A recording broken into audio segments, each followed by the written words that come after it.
Green light. Green light. Alright. Oh, I just realized I finished my coffee. Fudge. Okay. Alright, what do we need? We've got the audio set.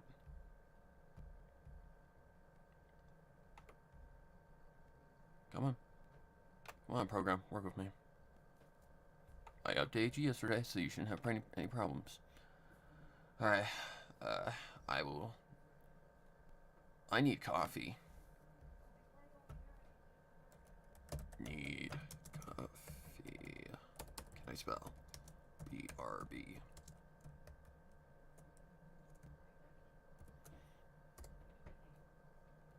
Why can't I see my comment? Maybe it's over too far? Why can't... For fuck's sake. Fuck's sake. Oh, hey, AJ. I haven't seen you in a long while. I was kind of getting worried about you, I'm not gonna lie. Is that far over? Yeah, that's far over enough. I think that's good enough. Sure. Alright, BRB.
Okay, fan's still working, right? Yep. Okay. Alright.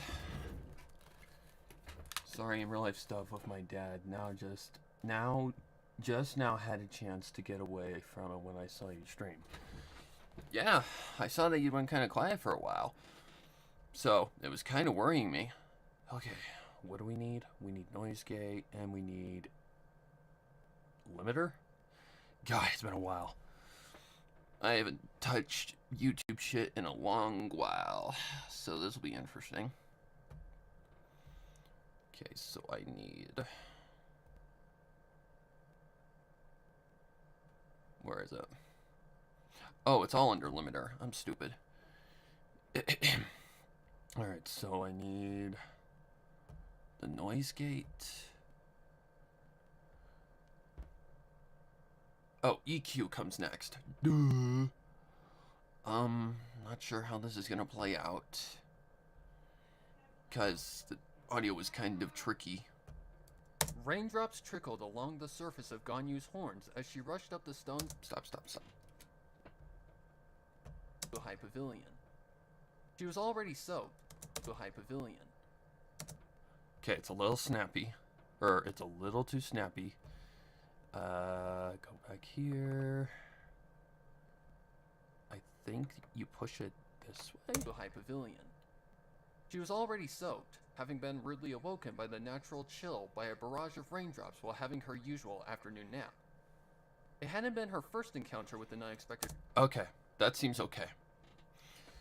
Legit happy to know I've been missed, but yeah, haven't seen you post anything in a while either. When was the last post? October, right? That's mainly because there hasn't been anything to post. Like, I've worked on stuff, but I'm either waiting on other people, or there's just been nothing. So, my New Year's resolution this year was to, like, push away from just pony content, as is this thing. Like, I've been working on this for a long while. or not a long while, but you know, I just been working on this lately, and it's coming along. It's based off a game that I play, so yeah, I've been wanting to make a fan fiction around it for a while, so yeah, might as well. All right, so now I need to do the EQ. I have not edited in a long while, so this will be interesting. This one. Okay, what was my EQ settings? Okay, never touch that, so let's go like this.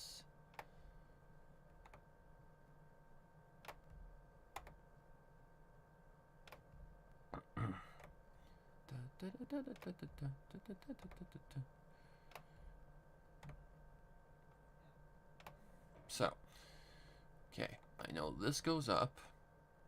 Alright, let me actually just play the audio. That way it's a lot more easier on me. Raindrops trickled along the surface of Ganyu's horns as she rushed up the stone stairs leading back to Yuhai Pavilion. She was already soaked, having been rudely awoken by the natural chill by a barrage of raindrops while having her usual afternoon nap. It hadn't been her first encounter with an unexpected rainstorm while out in the wilderness, having become accustomed to the unexpected mood swings that weather can sometimes conjure out of nowhere. She had been born and raised in the peace of Liwei's many great mountains, so natural occurrences such as storms didn't even faze her. While her attire was soaked, this wouldn't be her first time returning to her workplace looking as if she had went for a swim with her clothing still on. This was actually pretty common, and her fellow employees eventually learned to just accept it. Her attire was soaked, this wouldn't be her first time returning to her workplace looking at... Right there. Okay. So that means it's pushing that down a little too much, so I may have to also adjust the limiter a little bit more. This is going to be tricky. So, I have to push this down just a little more. First time returning to her workplace looking as if she had went for a swim with her clothing still on. First time returning to her workplace looking as if she had went for a swim with her clothing still on. This was actually pretty common, and her fellow employees eventually learned to just accept it. However, her main boss, Ningguang, didn't take too kindly to Ganyu returning to her workstation without even drying off. So she had ordered Ganyu to at least dry herself off before even taking a step past the mat all employees met upon stepping into the building. Therefore, a new protocol was initiated to Ganyu's co-workers to Okay. There's something missing here. I know there is. There's something in here that's missing. Maybe it's the 6? Did I push down a little bit more? First time returning to her workplace looking as if she had went for a swim with her clothing still on. This was actually pretty common, and her fellow employees eventually learned to just accept it. However, her main boss, Ningguang, didn't take too kindly to Ganyu returning to her workstation without even drying off. So she had ordered Ganyu to at least dry herself off before even taking a step past the mat all employees met upon stepping into the building. Therefore, a new protocol was initiated to Ganyu's co-workers to provide her... Okay, so what I need to find now is the lower lines. Like anything that doesn't seem like it's high enough in order to meet the noise gate. I do remember how to do that. I need to go like this. Okay. There's the first pause. Anything low that wouldn't catch the noise gate, like this kind of stuff right here. She turned to them with a smile. Okay. You made it. Very good. Now we can get to work. Can't hear it. Ningguang greeted. You made it. Very good. Now we can get to work. Wow. You can tell that's in the lower register of my voice.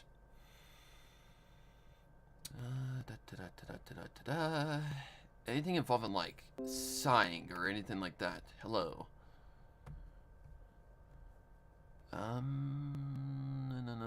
What's this? Fast. No sound. Worry. It's that. There's a lot of choppiness in there. Okay, so first I have to get this correct. What is that? She pondered, letting out a sigh in melancholic joy. If only I could go back to those days. Oh, shit. Oh, we'll fix this stuff when we get there. In melancholic joy. If only I could go back to those days. Is there enough room for me to cut? Oh yeah, there's plenty of room. In melancholic joy. If only I could go back to those days. She pondered, letting out a sigh. If only. Okay. Okay. So something like this. What is that? Dear God. We need to evacuate Liwei Harbor. Ganyu ordered. Where's Ningguang and the Yuheng? I don't. Okay. Baiwen was too weak to think or Oh, who's the one who coughs? Isn't that her? Yeah, it is. Ambush. Fatui. Wow, that actually came out a lot more smoother than I thought it would. That's good. I like to see that. What is this? Oops. Noticed something that made her stomach turn in horror. It was quiet. Okay. Hearable. This will be interesting how this goes.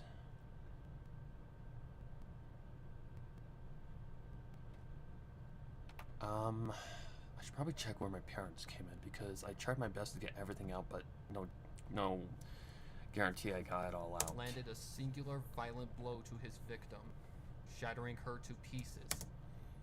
Well, you can already tell it's dark.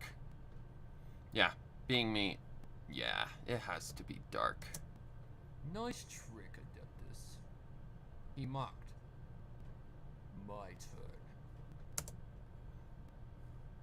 Ningguang's attacks hit with a good amount of force, knocking back the cloaked enemy with each impact. Ganyu infused her cryo energy into her second shot and fired again, hitting her target. Unfortunately, this isn't an act out of business, Tianchuan. This is an act of... Your Majesty has business ties with Liwei Harbor through... You lose a lot for your own country? Ningguang claimed. Your Majesty has business ties with... That's what I'm afraid of. Okay, so if I were to do this, I should be able to cut those out as I go along, right?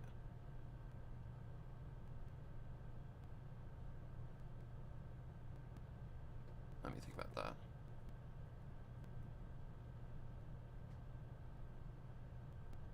If I noise gate this, we'll leave the EQ on, render it, yeah, then I can just work on it and hopefully not have too much trouble. You'd retaliate, but not in such a way as this. Ningguang replied. Why take your revenge out on all of Liwei Harbor's citizens? The Qixing were the ones who humiliated your harbinger, not the citizens. The answer is simple. Had our plan originally gone through without your interference, your precious city would have been lost to the ocean. And originally gone through without your interference, your precious city would have been lost to the ocean for eternity. The same voice explained. We are simply accomplishing the very goal we had strived for from the beginning, eliminating Liwei Harbor from the map of Tavat. Tavat? Ganyu couldn't believe what she was hearing. Okay, when did my parents come in? Right here, right? Did I actually do a good job? Did I actually do a good job? I try my best to be good at everything. Away from Ningguang. She let out a long breath of relief, then returned to focusing heavily on her targeted area to take her shot. Remaining crouched, she held her breath and quickly snuck up upon preparing the shot, knowing she's sinister like a serpent, and was definitely not one Ganyu recognized. His voice gave her goosebumps as she moved into position, listening further to the conversation. I knew you'd retaliate, but not in such a way as this. Ningguang replied. Why take your revenge out on all of Liwei Harbor's citizens?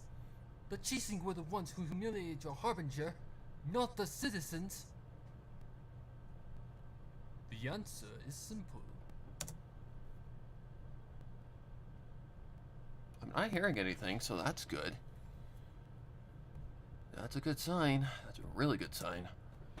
Whomever was the head of the operation responded by laughing, which wasn't a good sign. As far as I'm concerned with our ties to Liyue Harbor, I don't care.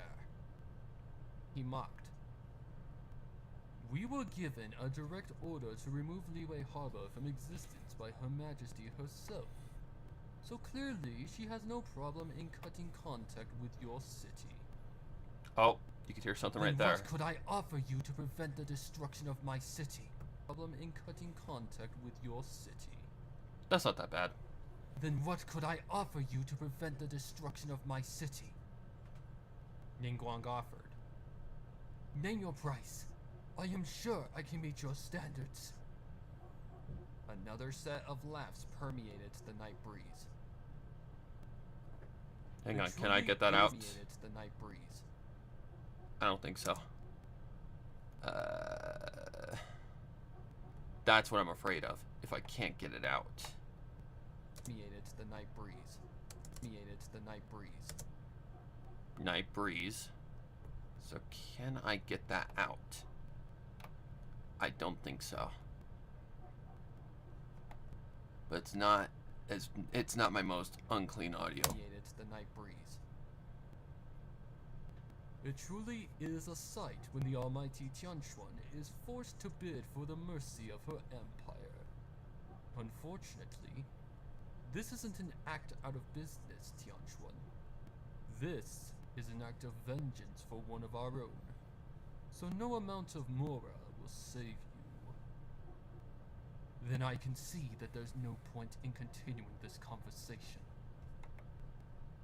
Ganyu could see it was her time to act, so she pulled back her arrow, using her vision to infuse her shot with elemental energy, took aim, and fired.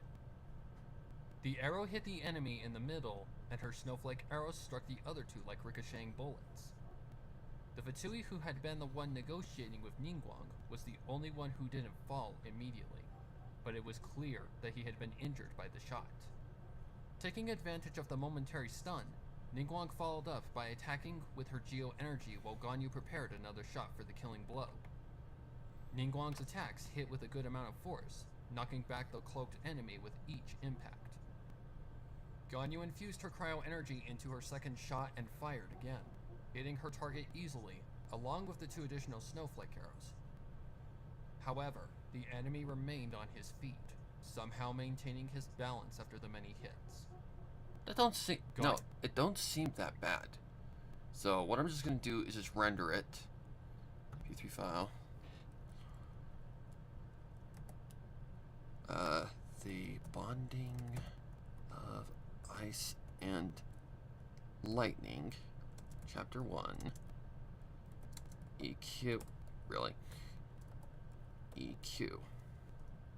Boink. Let's do that first. Then we'll work on it. Ow. Okay. Okay. So while that renders...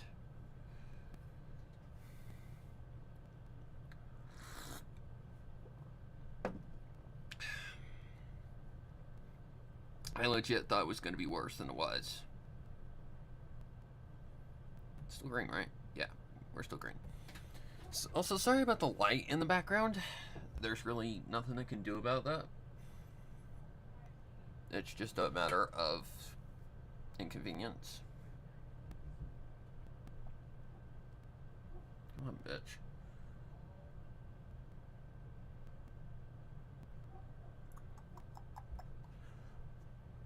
But yeah, the aim this year, seeing pony content isn't as big as it used to be.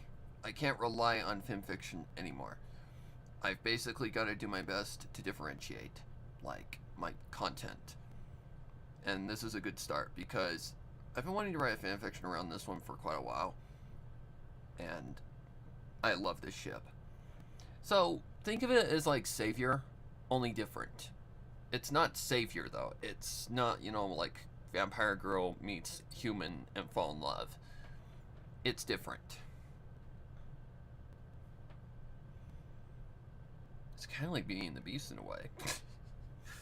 As far as, like, the love into, like, the two main characters. I didn't get my Genshin words today, so I'm gonna get them. Yep. Yeah.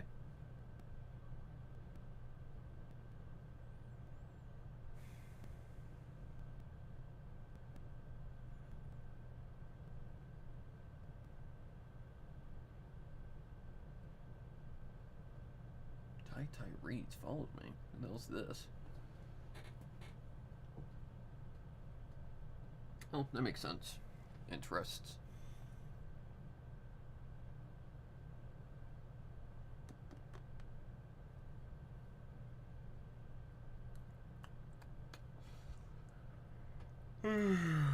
Fuck.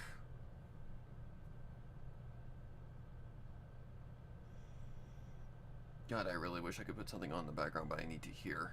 That's the only problem with audio editing, is that everything that you do in audio editing, you have to have open ears for. You can't have any music in the background, like if you're an animator or something like that.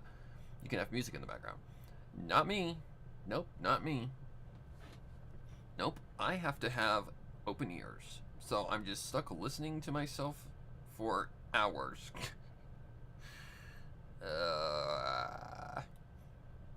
Well, I say I hate it. I love making this kind of content. I do. It's just, God, was I rusty yesterday. I was so fucking rusty. As you can probably hear in the audio, I was very rusty. Like, I haven't recorded stuff ever since, I want to say, November or December. So, it's been about a month, I would say. 2 months. Something like that.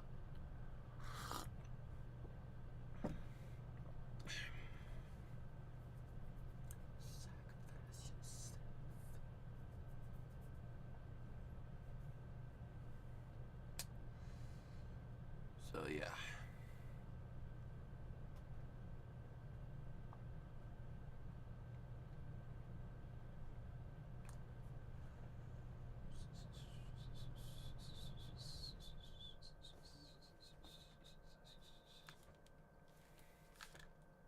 Wow, I really can't hear that.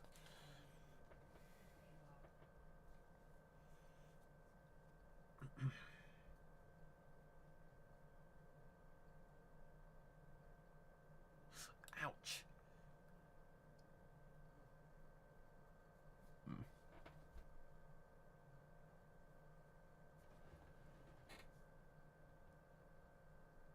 Okay, that confused me for just a second.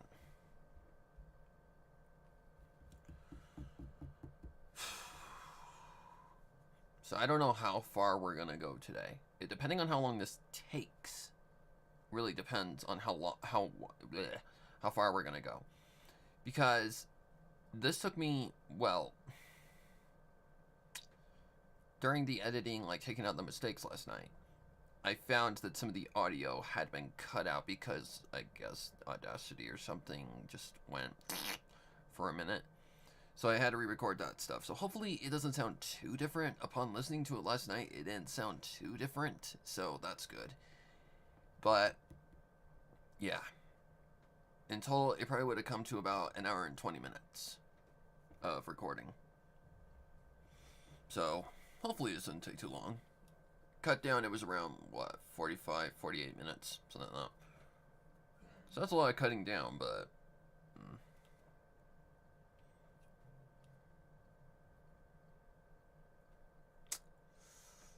So essentially, this is going to be the start to the year.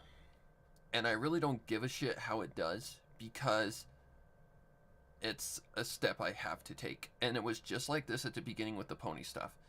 The pony stuff started out with like very minimal views, and then slowly grew and grew and grew and grew and grew. Like, so many people have asked me to do like a second Ruby fanfic, and I'm like, I would love to, but YouTube is YouTube. So, I don't know. Maybe I will in the future. But I'd have to write another one. That's the only problem. I have to come up with the idea. Alright. So, now that we have the exported audio, we can kill this. Or, actually, it's easier this way. Control A, delete.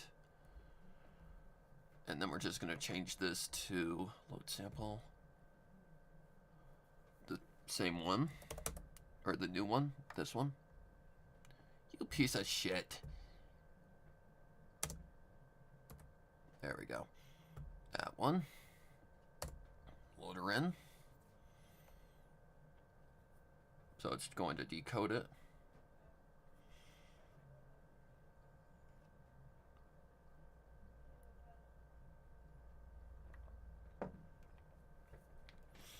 But I have assured people that, you know, I'm not dead.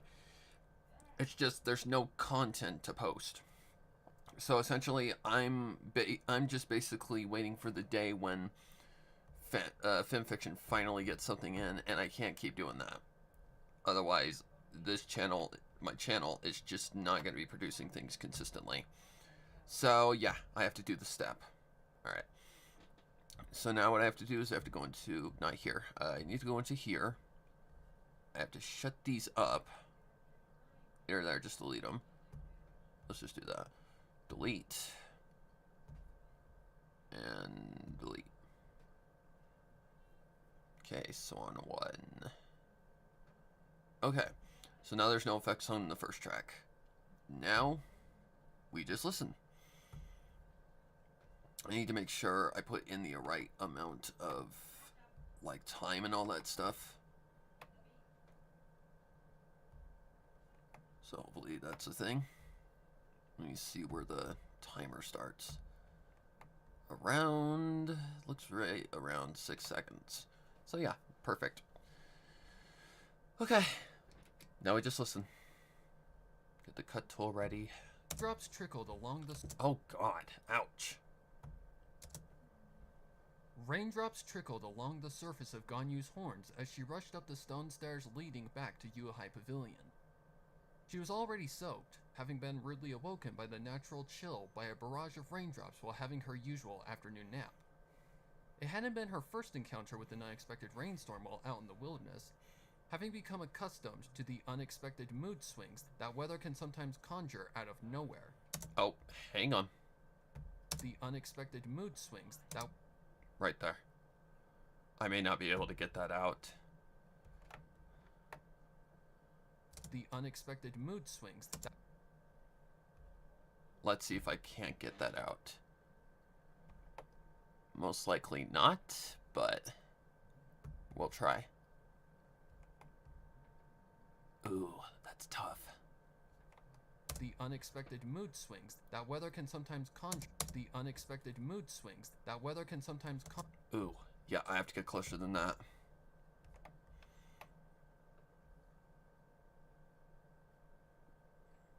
Okay. Oh, for fuck's sake. Here we go already.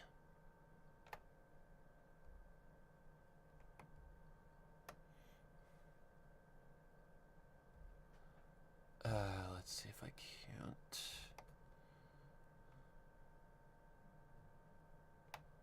It's probably gonna be a little too much. But let's try it. Sometimes it can be deceiving. swings that weather can... Nope. That ain't gonna work.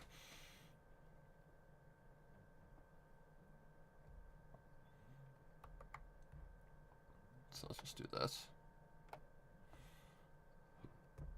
Oh, shit. Maybe that might do the trick.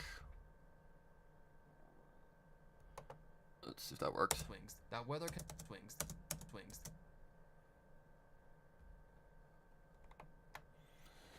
This is tough. This is a tough one. Okay, I don't want to double this over.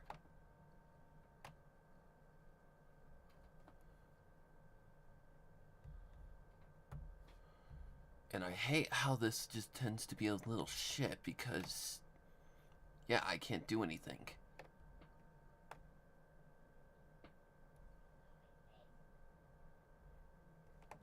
Now the squares are too big. There we go. That's what I want. Maybe. Swings. That weather can sometimes... There we go. Okay. So now it's doing the clipping. Let's see if I can get that to go away. That weather can sometimes... There we go. There we go. Okay. Alright. Crisis averted. Let's see if that sounds any better. The unexpected mood swings that weather can sometimes conjure out of nowhere. That's good. She had been born and raised in the peaks of Liwei's many great mountains, so natural occurrences such as storms didn't even faze her. While her attire was soaked, this wouldn't be her first time returning to her workplace looking as if she had went for a swim with her clothing still on. This was actually pretty common, and her fellow employees eventually learned to just accept it. However, her main boss, Ningguang... Okay, that seems a little too close. Where's the cut button? Here. Push this out just a little bit. accept it. However, her main boss, Ningguang, did common, and her fellow employees eventually learned to just accept it.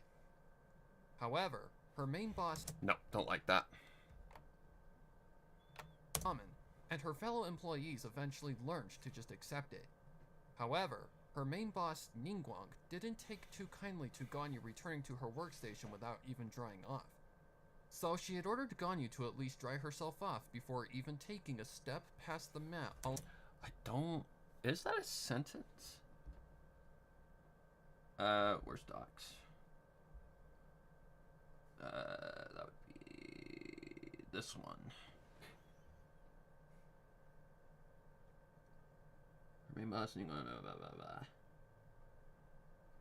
Yeah, that's not supposed to be that big of a gap. So why is there a gap that big, Sparrow? Why?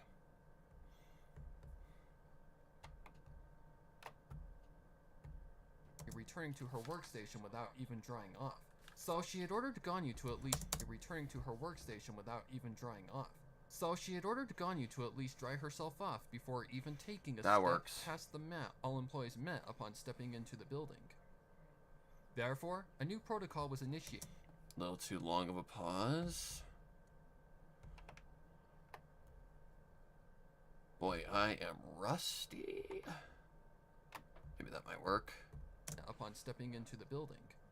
Therefore, a new protocol was initiated to Ganyu's co-workers to provide her a towel, shall she ever return soaked to death. She was met with that very thing upon stepping through the entrance, a plain white towel being handed to her instantly. She was met with that very thing. Returned soaked to death. She was met... Okay, I need to push that a little further out.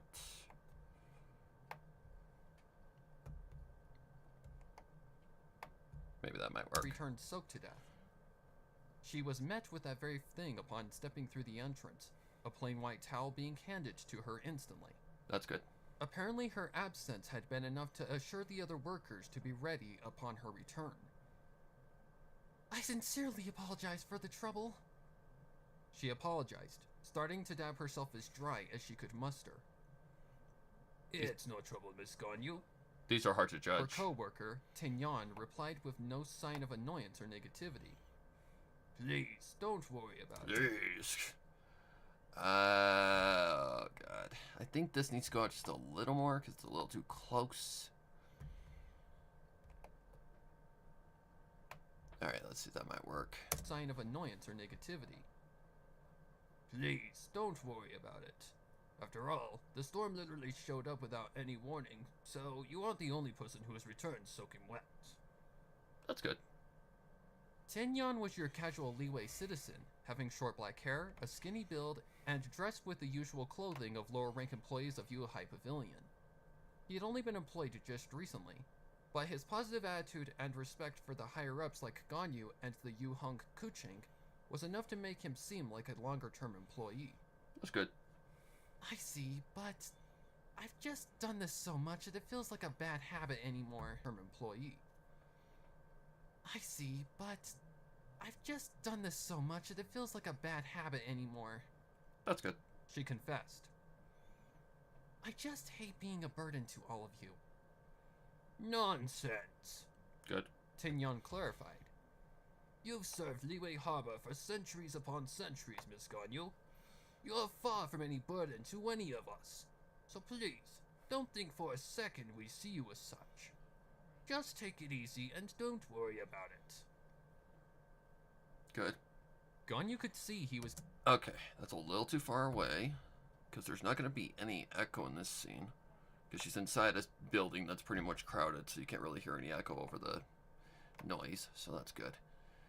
How long do I pause this? Too far? About it. Ganyu could see he was being legitimate, so she just nodded her head and continued to pat herself down with her provided towel.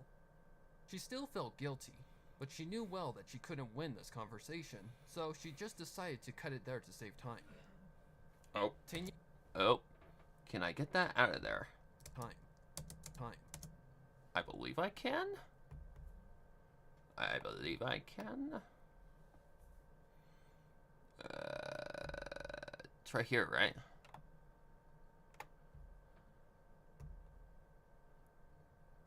This little thing? Time. Yep. Yay, me. I am good at this shit. Alright. Let's try and get back to where we were. Like right here. Time. Tignon returned to his duties elsewhere as Ganyu finished up her drying. Far from even close to being ridden of all the rain her clothing had absorbed like a sponge. Oh, not even close. Regardless, she placed the mildly wet piece of cloth somewhere other employees would see and dispose of it elsewhere, and made her way back to her office. Upon entering her office, the scent of the sweet flowers she had picked and potted on her desk as decoration met her nostrils. It was an essence she delighted, the scent being sweet with just a hint of the aroma of nature she loved. It reminded her of her days before the Archon War, making her contract with Rex Lapis, and her job as the secretary of Tevat's most wealthy leader. Tevat?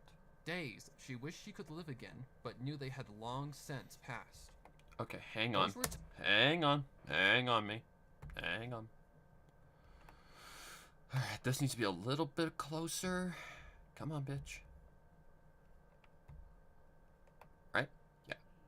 A little bit closer. Its most wealthy leader. Days she wished she could live again, but That knew works. they had long since passed. Those were times when things were so much simpler, up until things suddenly changed with all the gods going at it for reasons unknown. Abandoning her reminiscing of her days as a young adeptus roaming the peaks of Liyue and admiring the world's beauty, she walked to her desk and took a seat. The trapped rain in the fabric of her clothing gushed against her rear as she eyed her desk, multiple older documents neatly organized on one side, while on the other were new and untouched documents of all kinds waiting to join the other side of her workstation. She started with the first one she saw, moving it to the center of her desktop and reading it over. It was the usual kind of workload she saw constantly every single day. Ledgers, Liyue business taxing documentation, letters from other regions' merchants and leaders wanting to make business deals with Ningguang, and documentation on shipments delivered to the harbor area by merchants or captains. The majority got tossed away. Okay. Had a feeling this was going to happen. Alright, let's go in a little more. That's what she said. Shut up.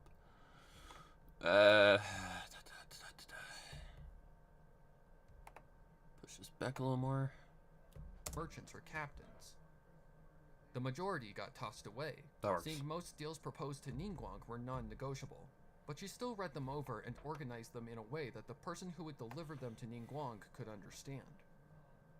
It was the taxes and shipment documents that were the real annoyances, but Ganyu had picked up on how to do them efficiently in her years of working there, so she didn't really have any trouble with them anymore.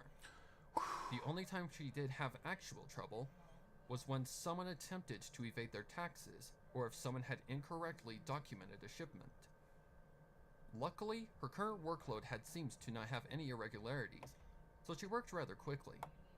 She was relieved at the work being not as taxing on her mental strength, already weighed down from that morning's stack of dried ink and paper alone. While her escape to nature had been ruined by the storm, her slumber had been long enough to give her some strength back. Something that was evident enough upon the last dab of ink to her quill's end and a celebratory long sigh of relief. She had finished her current stack of work, at least until another stack took its place within a short time. Okay. If she could have, she would have preferred to take a long nap, but she knew all too well that that luxury wouldn't come until later that night in the comfort of her own bed. Therefore, she just sat there and waited for someone to come along to fetch the finished work, expecting another workload to follow in their stead. It took a while, but eventually the usual lady who delivered all of Ganyu's forwarded work to the boss high up in the sky walked into her office and began to collect the tower of finished scripture. Her name was Shinhai, and she was a veteran of Yuehai Pavilion. Ganyu had known her since her first day of initiation into the building over 2 decades ago, and upon their first meet, instantly became great friends. Ganyu had assisted her in much complicated matters that even she had struggled with while working her way up to the current position in Ningguang's ranks. Their friendship had eventually turned into a senpai to mentor type of relationship, Shinhai having become a student to her colleague and friend after climbing higher in her occupation. It's taken a while, but eventually this... Right there. Okay. So I need to bring this a little bit closer. Where's the cut button? There it is. I really should learn the keyboard commands, because that'd go a lot more quicker, but I'm lazy. Ooh, not that close. But right there. It's a... higher in her occupation. It's taken...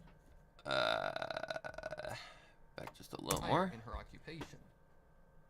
It's taken a while, but eventually... Nope. Closer. higher in her occupation. It's taken a while, That but works. eventually the student had met her mentor's teachings fully, and ever since hasn't struggled in her ascension up Ningguang's ladder. Afternoon, Miss Ganyu. That works. She had greeted kindly while collecting Ganyu's workload.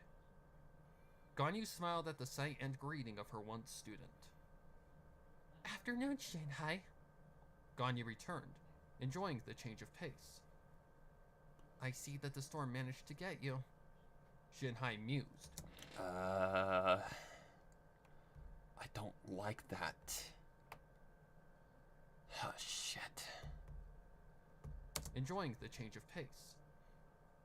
I see that the storm managed to get you. Shinhai mused. Yeah, this one was a hard voice to come up with. I want to pitch it up just a little bit. Okay, so I gotta remember to do that. We'll do that when it comes to effects. Okay, so just remember that. I probably won't, but I'll notice it when I get back to this point. I see that the storm managed to get you. Shinhai mused. Must be uncomfortable in those wet clothes. Right there. See, the voice Ganyu should shook be. her head, holding her smile. Well, it certainly isn't my preference. It isn't my first encounter with a rogue storm. Clothes. Ganyu shook her head, holding her smile. Well, it certainly isn't my preference. It isn't my first encounter with a rogue storm. Okay. I was raised in nature itself, so...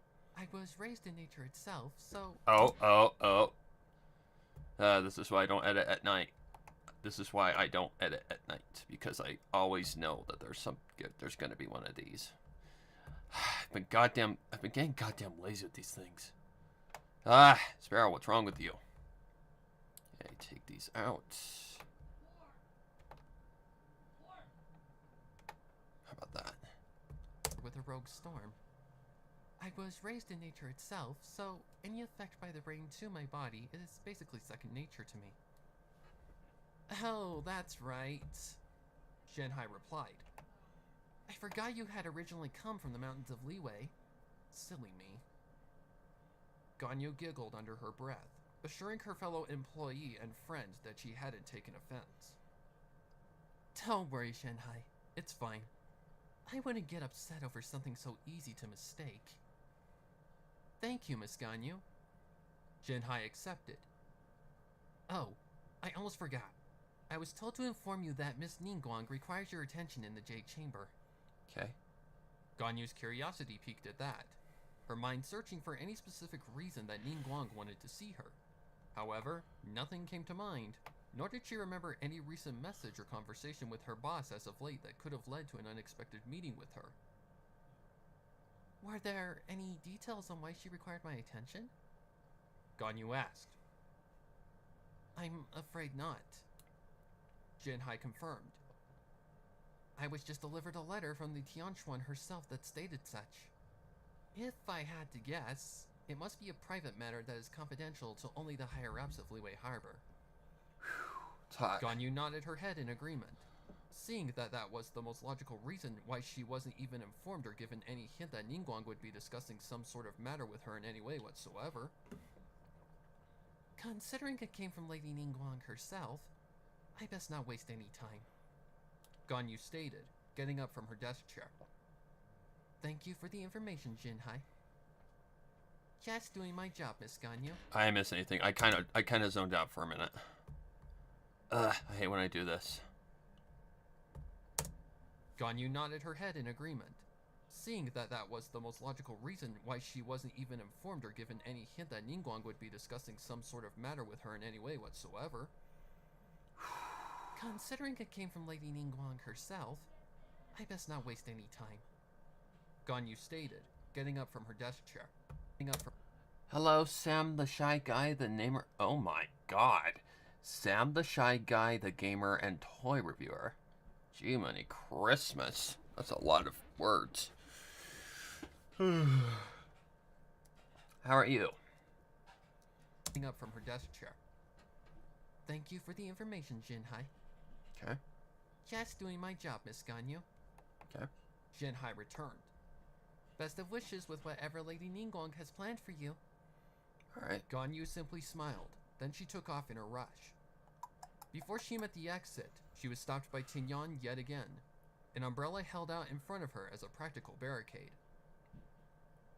Best have this before you go out into that monsoon, he advised. I saw that. How did these things get in here? Hate these little air pockets. It's okay. Alright. See if that might work. Ganyu let out an awkward giggle. That works. Realizing that she had just nearly repeated her bad habit yet again. Right, she said, taking the folded up umbrella and unfolding it. Thanks, Tinyan. Don't mention it, he replied. Someone has to watch for you. Okay. Ganyu just smiled, then she turned to the exit and stepped back out into the barrage of raindrops. Okay. She was guarded by the roofing that extended past the entrance to Yuehai Pavilion and down both sides of the building's upper walkway. But where she was going, she'd need protection from the raging storm and winds. She turned right towards the one person who Ningguang trusted to deliver whoever had the proper clearance, Bullion.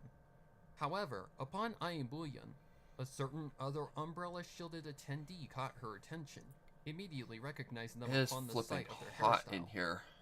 The 2 points in their hair that gave them the appearance of having cat ears was something Ganyu was too familiar with, having worked with said person for many, many years.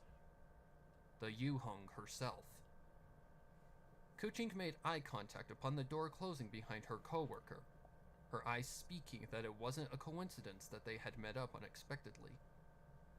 Oh good, you're here, Kuching said with assurance. Looks like whatever the boss upstairs has in store is of great importance. Ganyu met her colleague at Bullion's station, Come on, trying bitch. to keep a good amount of distance between them.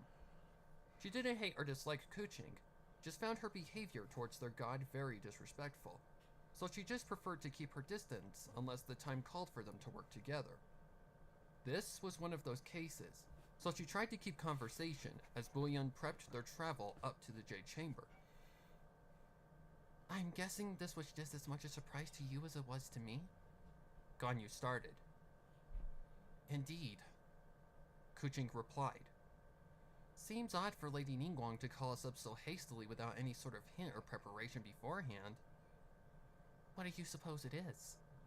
Ganyu continued. Not sure.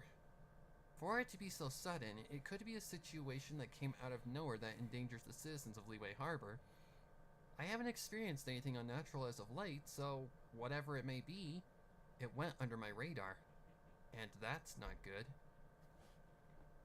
Ganyu nodded, the platform beginning to ascend into the sky up to the Jade Chamber. Hold on. How big of a gap is that? And that's not good. Yeah, it should be closer. Okay. Come on. God. There we go. Okay, doink doink. There we go. And that's not good. Ganyu nodded. There we The go. platform beginning to ascend into the sky up to the Jade Chamber high above Liyue Harbor. The winds were strong, but this hadn't been their first ascension in bad weather. They'd become adapted to the harsh conditions that Teyvat's unpredictable weather patterns could throw their way, so as long as they remained vigilant against the rain and winds, they could outlast the short trip. They were at the Jade Chamber in less than a minute, stepping off the platform carefully and rushing to the entrance. Even with the umbrellas, both of them had been mildly soaked by the rain that the winds had captured in their hasty and violent travels. However, the rain didn't even faze them. They were more focused on Ningguang's reasoning for their attention. Upon stepping into the building, Kuching and Ganyu did their best to clean themselves of the mild, misty shower they'd endured in their travel to Ningguang's abode. They didn't want to anger any of the assistants in charge of tidying up the entirety of the structure, so they gave it their best effort. After somewhat cleaning themselves off, they made their way to Ningguang's office, finding their wealthy boss admiring her wall of multiple secret operations. Upon her two most valued colleagues making their presence, she turned to them with a smile.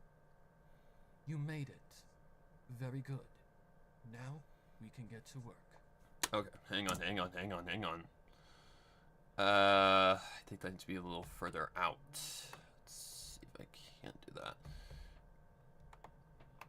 Alright. Push this out just a little more. Them with a smile. You made it. Better.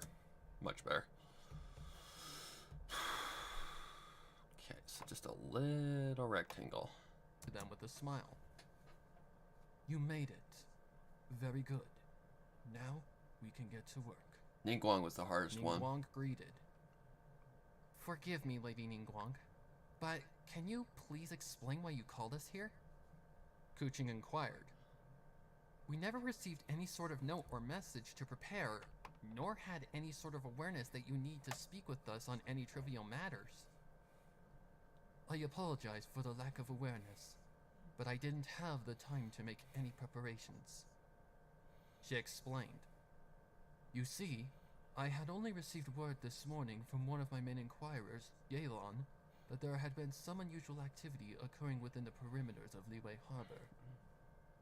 She did some investigating over the past week and found that one of our main Milith guards that guards one of the main paths into Liyue Harbor had gone missing. Okay. She searched any potential routes where any treasure hoarders or other enemies commonly reside, and even ambushed them to see if they had possession of our missing guard. Even though she interrogated and managed to spill information from the camp's leaders, nothing of our guard's whereabouts was mentioned. Therefore, Yelan had no choice but to seek other tactics of where he had been taken, seeing her trail had gone cold. She resorted to records made by any other guards that could be connected to the kidnapping, and once she made one, she immediately came to me for further action. She attempted to keep the matter to a point where it wouldn't require my attention, but upon discovering something that had a connection to the date of the guard's disappearance, she feared that the situation may be more severe than just a kidnapped guard. Okay.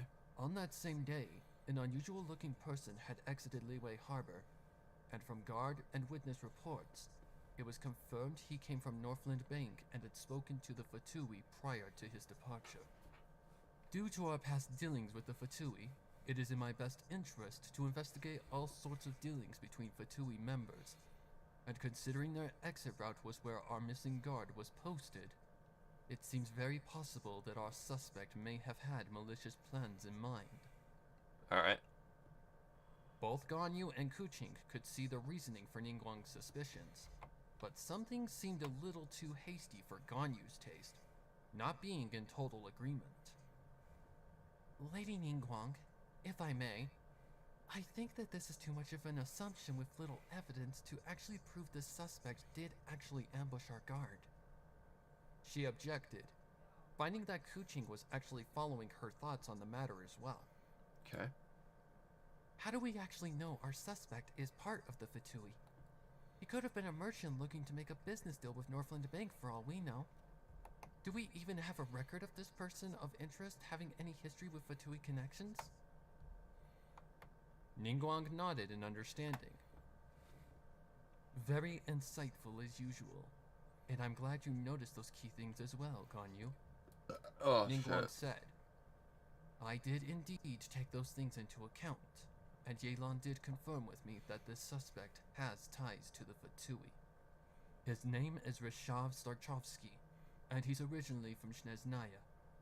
He is a part of the higher branches of Shneznaya's government, and is considered a very well-trained official. He's more than capable of taking out a mill of guard on his own. Alright, we have enough confirmation that he is definitely Fatui. I feel like that's too quick. Where's the alright? Right here? Alright. Yeah.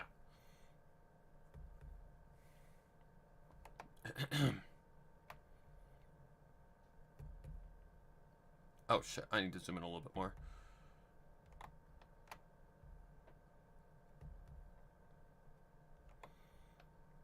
How about that?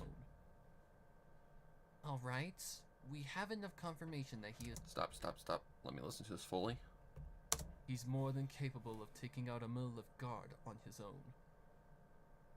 Alright, we have enough confirmation that he is definitely Fatui. Okay, that's alright. Maybe pull back just one more. He's more than capable of taking out a mill of guard on his own. Alright, we have enough confirmation that he... No, don't like that. Okay, that'll work. 1,000 bars to go. He's more than capable of taking out a mill of guard on his own. Alright, we have enough confirmation that he is definitely Fatui. However, why would he want to take out or potentially kill a mill of guard? Kuching added.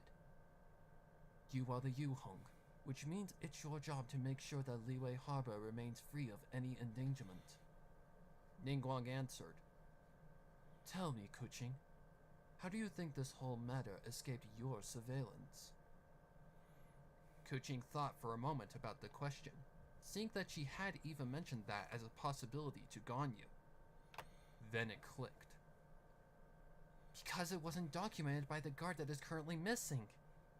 She solved, fear staining her tone. That means... Ningguang nodded again. What was that? My stomach? Could have very well been. See, my stomach was growling a little bit while I was recording. Could be anything. Could have been me gulping or anything. Okay, let's see. Ningguang nodded again. Yelan's spies investigated the... Okay, bring this back a little bit. Ningguang nodded again. Yelan's spies investigated the entire... Okay, yeah, that's good enough.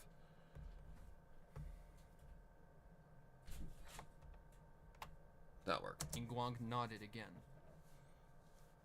Yelan's spies investigated the entirety of Liyue Harbor and found that some strange activity had been happening en route from Northland Bank to an abandoned mine just outside of the perimeter of Liyue Harbor.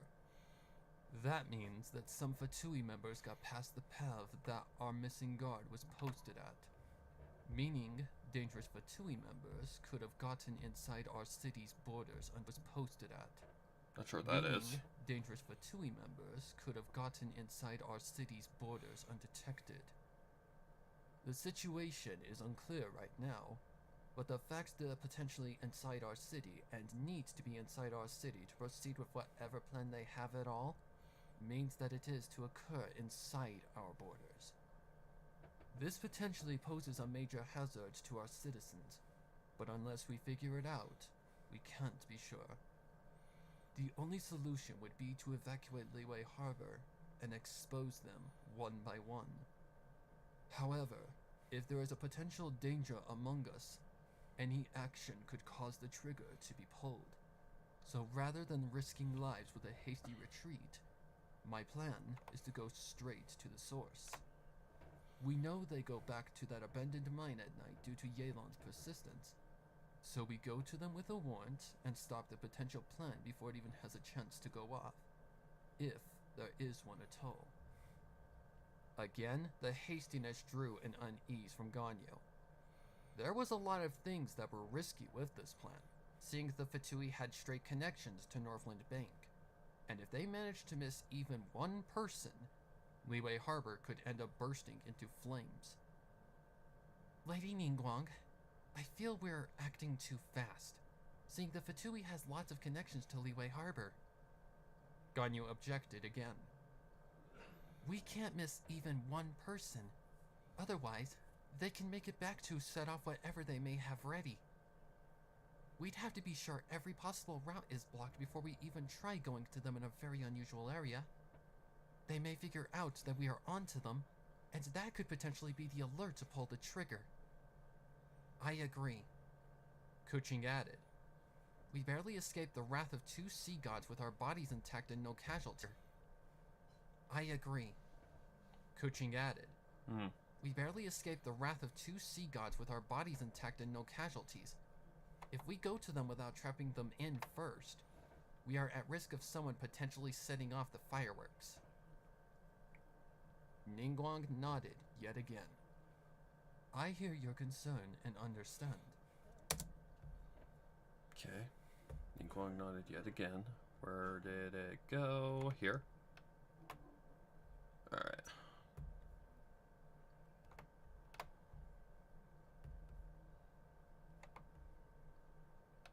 How about that? Concern and understand. Oh, fuck's sake. I missed the spot. Right here? Off the fireworks. Nope, that's Kuching's line. Can I please just get a shot to the middle? Yet again. Yes, way too close. So, cut right here. Push this about maybe right there. Yet again. I hear your concern. Too close still? Yet again. I hear your concern and understand. That works. That works.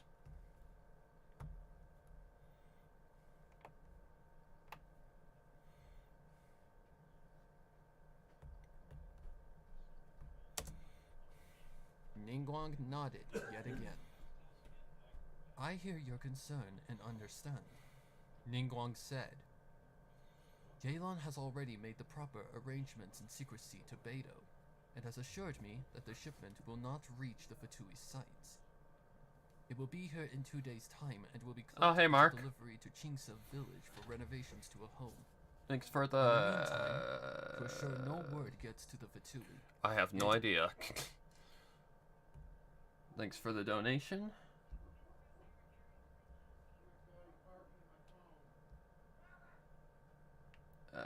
Currency.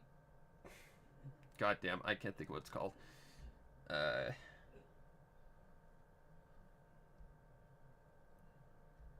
USD to pounds thing. $1 equals 81 pence. Okay, I need 1.79. Right, yep. Thank you for the 2. Not trying to expose you or anything. I just don't know. And will be cloaked as a Oh, delivery shit. to Qingse village for renovations to a home. In the meantime, to assure no word gets to the Fatui, Yelan has sent some of her best, as much as herself, to eliminate any spies or imposters along the route we plan to send the supplies on. That's where you two come in. I need you to clear a specific route that has a large number of Fatui camps. It's the last route needed for one shipment to get to Liyue Harbor unseen, so it's critical that we clear out any Fatui. Free wishes. You two are my best, so I trust that you can handle this without any sort of problem. Well, technically we get free wishes every patch because Primo Gems. But where did you hear this information?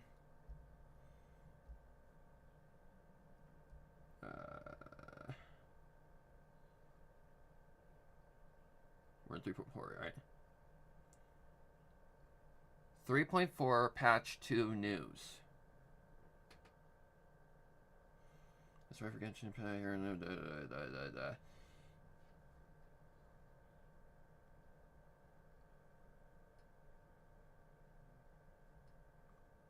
I don't know. I can't see anything. But where did you hear this? YouTube? Handle this without any sort of problem. Ganyu and Kuching nodded in agreement to Ningguang's request, Facebook. having been tasked with much worse in their time. That's what I like to see. Fuck. Maybe I can get that normally here. That's what I like to see right here. That's... Yep.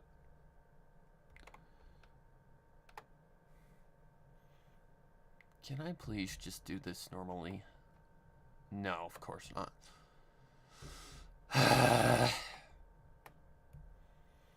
Alright. Push this out like...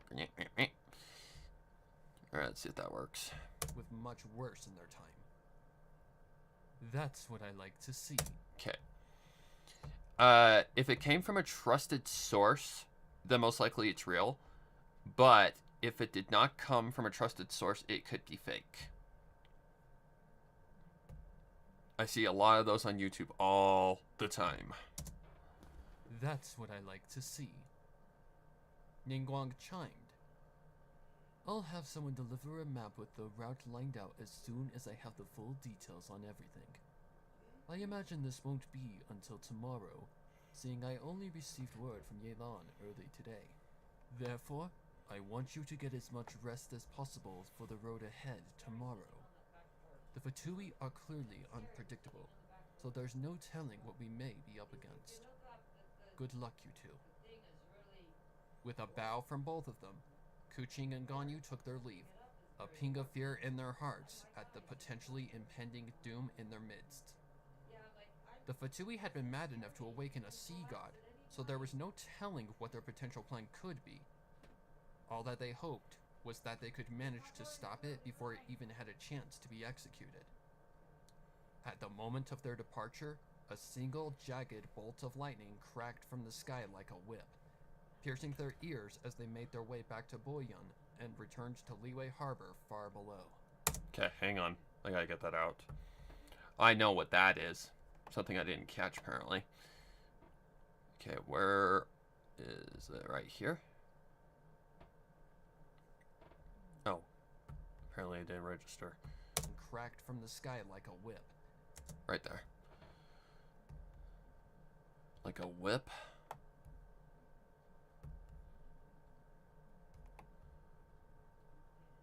Okay, let's see if that might work. Sky like a whip, piercing their ear. Sky like a whip, piercing their ears as they made their way back to Boyun and returned to Liyue Harbor far below. It felt as if the gods were sending a message or warning to them, and despite their past challenges with unspeakable threats, something felt different. Something Ganyu thought about deeply during the entire descent to Yuehai Pavilion. Okay, first part, done. Fortunately, one Genshin Impact leaker has found, however, could be giving travelers a chance to unlock 22 interfight.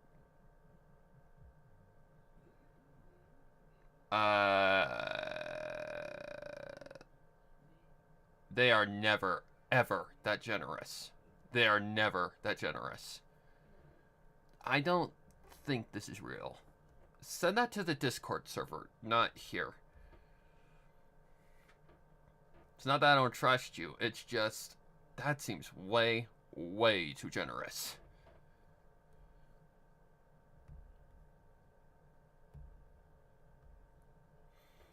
If you've played the game long enough, you know for a fact that is like, way too generous. Shivers engulfed Ganyu's body. Jesus, that's loud. Shivers engulfed Ganyu's body upon stepping into her usual spring that she loved to bathe in after a stressful day at work. While it was cold at first, her body quickly adapted to the temperature, becoming less frigid and more comfortable with the water's embrace to her bare body. This was something she commonly did after a hard day or before something stressful, and in that case, it was both. The day ahead being one of absolute focus, and today having been stressful enough. Missions like the one ahead were what called for an occasion as such, seeing it loosened any tightened muscles and put her mind at a somewhat ease. She hadn't gotten this opportunity when Liyue Harbor had been put in danger by an ancient sea god that she had seen put to rest by Rex Lapis the first time centuries ago, and it was only due to the combined efforts of the Adepti and Liyue Strongest that they prevailed in triumph. It had been a sudden unexpected battle that nobody could have prepared for, and only until after the fact had she gotten a chance to relax after a hard-won battle. She pondered on what the Fatui might be up to, but at the same time, she didn't want to know. While she was shy and contempt, Ganyu had a small part of her that anticipated the heat of battle. She didn't like violence, but if it involved protecting the people of Liyue Harbor, she had no choice but to follow the contract she had swore to follow. Either way, she would fight for the people. Oh, hang on. I'm preoccupied. To follow. Either way, she would fight for the people. Contract or no contract. To follow. Either way, she... Nope, that's way too long of a pause. Had a feeling that was going to be too far. Oh, my fucking ear. Okay, pull this back, about right there. To follow. Either way, she would fight for the people. To follow. Either way, she would... That works. That works. Don't know why, but this set of audio seems a little bit more echoey. Not too bad, though. To follow. Either way, she would fight for the people. Contract or no contract. While she was an Adeptus, she was also human, so she had a duty to protect humans as well. Oh. She'd seen much tragedy, loss, and experienced such as a child, so she refused to let anyone feel the same pain she had felt. She was also human, so she had a duty to protect humans as well. She'd seen much tragedy, loss, and experienced such as a child, so she refused to let anyone feel the same pain she had felt and seen far too many times. It was something nobody should have to experience, but so was the cruelty of life. She dipped her head under the cool water and just stayed there for a second to take in the quiet. Okay. Can I can. There we go. Okay, push this back just a little bit. God damn it. It was the cruelty of life. Yeah, too long of a pause. It was the cruelty of life. She dipped her head under the cool water and just stayed there for a second to take in the quiet. It was a peaceful calm that she enjoyed every time she decided to take a dip in the spring out of desperation for a short rest. No sound, worries, corruption, peril, good colliding with evil eternally. Just peace and tranquility. However, just like with reality's natural order, her peace eventually had to come to end. Out of breath, she returned back to reality, crickets being the only accompaniment upon her ascension back above the water's smooth and cold surface. Moving her icy blue locks from her eyes, She sat back against the banking and just admired the sunset out in the distance. She allowed her mind to drift away, remembering back when she would admire the resting of the sun with her adoptive mother, Cloud Retainer. She had found Ganyu's amazement with sunsets silly, but at the same time, she knew Ganyu was a curious child discovering new things in her own innocent way, so she had entertained her adopted child's interest out of motherly respect. Ganyu giggled at the memories, remembering them very well. Those were the ones she cherished the most, even if Cloud Retainer wasn't, entertained her adopted child's interest out of motherly respect. Ganyu giggled at the memories, remembering them very well. Those were the ones she cherished the most, even if Cloud Retainer wasn't her real mother. She had been enough of a mother to raise her into who she was, so in Ganyu's mind, her adoptive mother had succeeded in her role that she never had to take. The sun had nearly fallen behind the clouds, so she took that as her cue to start getting ready to leave. Standing up in the water, she stepped out onto the grassy banking. She had abandoned her rain-soaked clothing and had brought a second pair of clean clothes, these clothes being less work-oriented and more average clothes. Once her underwear and bra were dressed, she moved to slipping on her other attire, then put on her shoes. Upon her redressing, she started to walk back to Liyue Harbor, but before leaving, took one last look at her little paradise. Old memories swarmed her mind upon looking back, causing her to smile in melancholic joy, clothes being less work-oriented and more average clothes. Once her underwear and bra were dressed, she moved to slipping on her other attire, then put on her shoes. Upon her redressing, she started to walk back to Liyue Harbor dressed. She moved to slipping... Hold on. Let me see if I can't get that out. Dad. Alright, let's see here. Once her underwear and bra were dressed... Right there.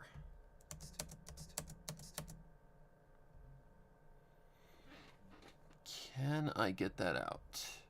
Let me see if I can't. It's gonna be kind of abnormal, but that's okay.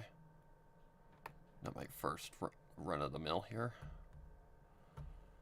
Alright, I need to get that to where they're a little bit more slender.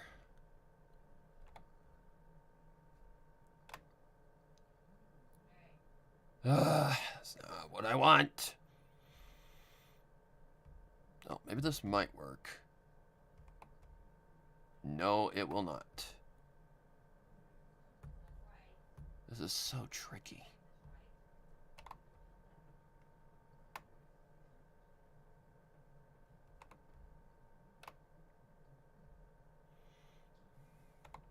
Right there.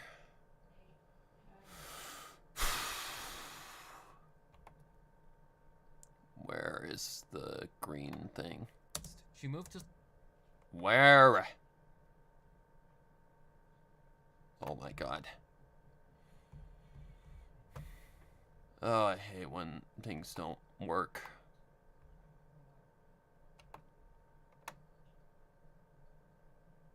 Okay, so I've got to get right here perfectly.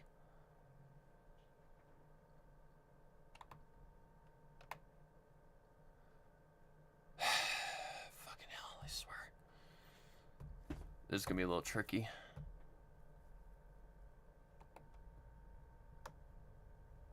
Okay, so if I go long ways, that's where you can't win.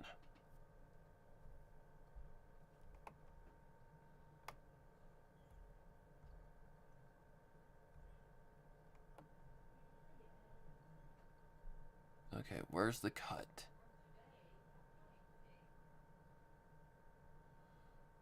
Where is the cut? Oh my god. She moved to slipping on her other attire, then put on her shoes. Upon her redressing... I don't know. I can't find the fucking green thing.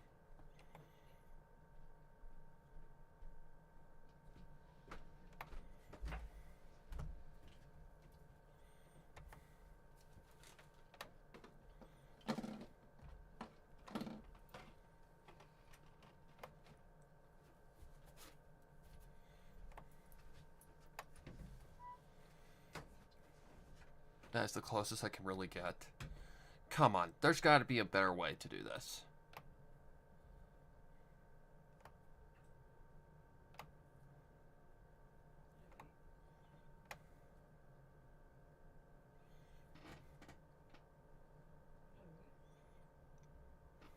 She moved. Yeah, because what follows up is an S. Oh, this is annoying. Wait, can I do this manually? Can I do it manually? Let me see if I can't do it manually.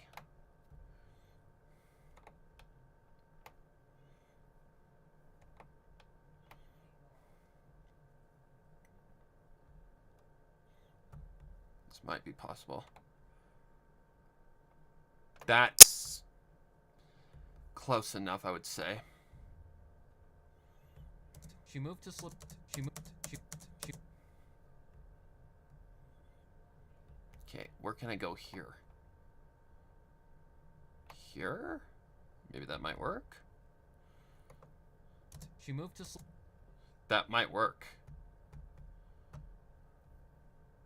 I hate to be playing this line over and over again, but what else can I do?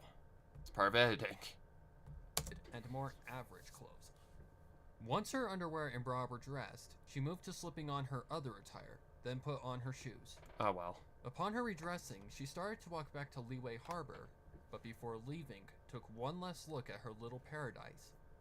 Old memories swarmed her mind upon looking back, causing her to smile in melancholic joy. Her other attire, then put on her shoes. Upon her redressing, she started to walk back to Leeway Harbor, her other attire, then put on her shoes. Upon her redressing, she started to walk back to Leeway Harbor, but before leaving, took one last look at her little paradise. Old memories swarmed her mind upon looking back, causing her to smile in melancholic joy. If only I could go back to those days. Okay, this is where I stopped. Okay. This shouldn't be that bad. Okay, where am I? Causing her to smile in melancholic joy. If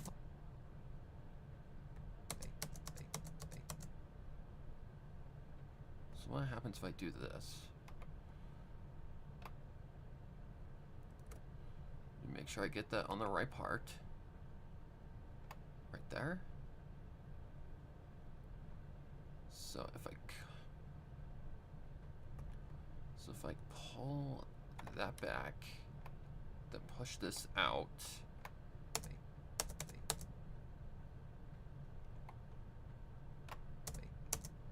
Yeah, there's nothing I can do about that.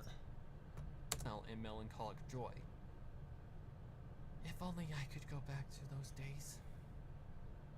She pondered, in melancholic joy. If only I could go back to those days. That works. She pondered, letting out a sigh. If only. The memories faded, and upon the moon beginning its ascent into the night sky, Ganyu started her trip. Cut. This was one of the bigger fixes. Okay. In melancholic joy. If only I could go back to those days. She pondered, letting out a sigh. If only. The memories faded, and upon the moon beginning its ascent into the night sky, Ganyu started her trip back to her home in the bustling city of Leeway Harbor. Okay. We can do that later on. A set of knocks met Ganyu's ears, waking from her peaceful slumber. She was unsure if she actually heard knocking, or if it had just been a fragment of her dream. But upon another set meeting her senses, she knew she hadn't been dreaming. In fact, she winced in caution at the sound of the knocks. If it had just been a fragment of her dream, but upon another set meeting her senses, she knew she hadn't been meeting. What is that? Let me see if I can't. Upon another what? Another set meeting. They're set. I think I stumbled here or something. So, what if I just cut that?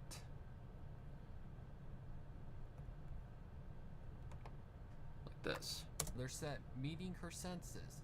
They're set meeting her senses. She knew she hadn't been dreaming. In fact, she winced in caution at the sound of the knocks. They Whatever. weren't like casual knocks, but more frantic. They're set. No. Oh my god. Okay, where am I? Where's the green They're thing? set meeting her senses. She knew she hadn't been.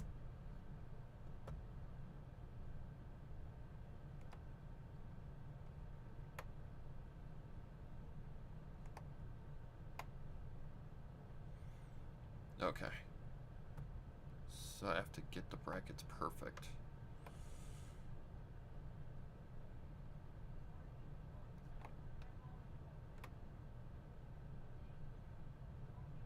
Nope, can't get it.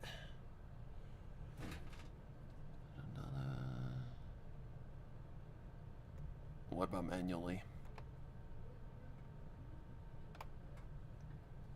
Let me see if I take that out, if that works. They're set meeting her senses. She knew. They're set. No, you can tell it cuts.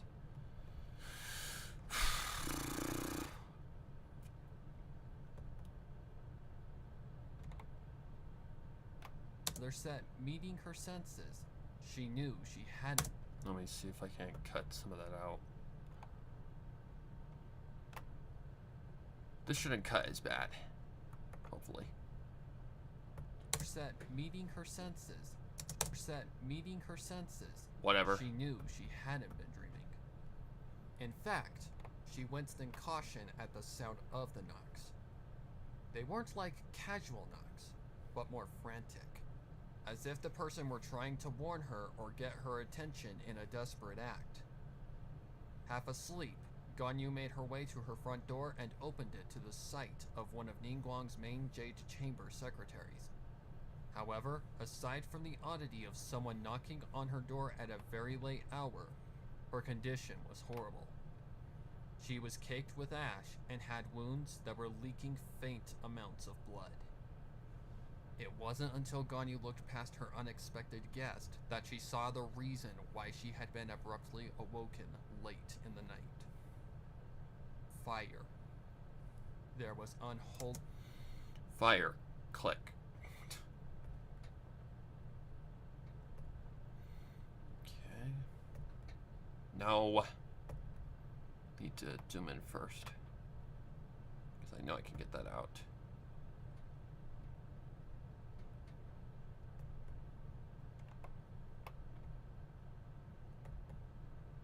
It's actually going a lot more smoother than I thought it would. Fire. There was unholy amounts of fire blazing the streets and many buildings of Liyue Harbor. The smell of a simmering campfire grazing the airways of the night. Ganyu was instantly terrified, unsure of what was currently happening nor what caused it. Hang on. We need to zoom in, because that has to be a little closer. Fire.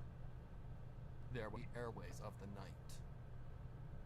Ganyu was instantly terrified, unsure of what was currently happening nor what caused it.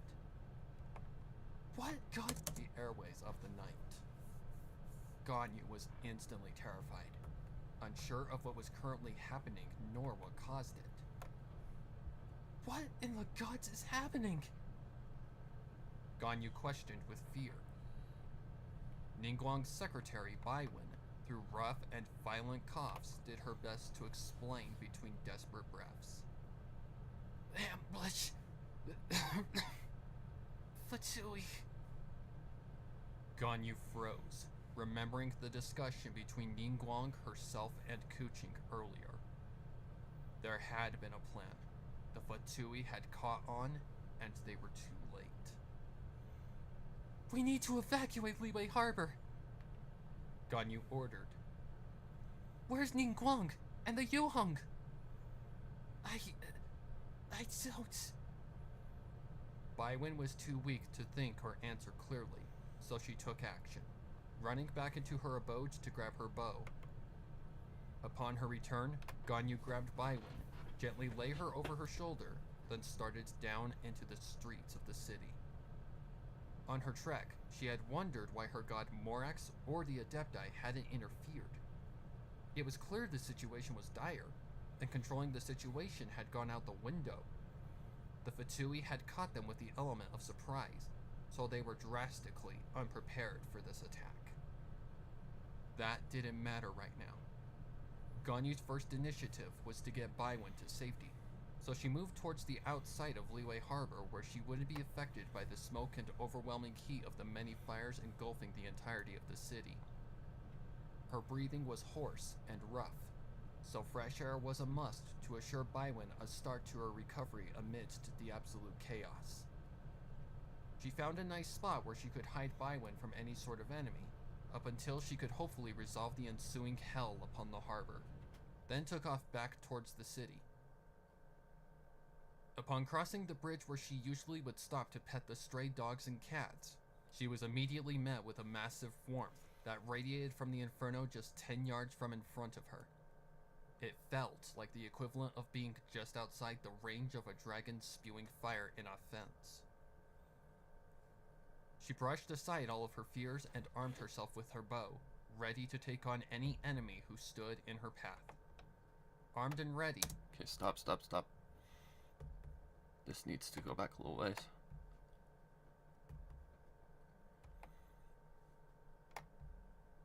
Spewing fire in offense. She brushed aside all of her fears and armed herself with her bow, ready to take on any enemy who stood in her path.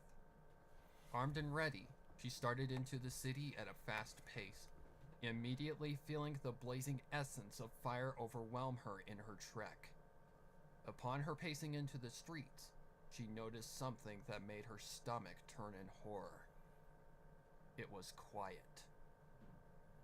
No sound except the roaring of the flames surrounding her was audible, and that was a sign that she may have arrived too late to save any citizens who had been victimized by this unexpected assault by the Fatui.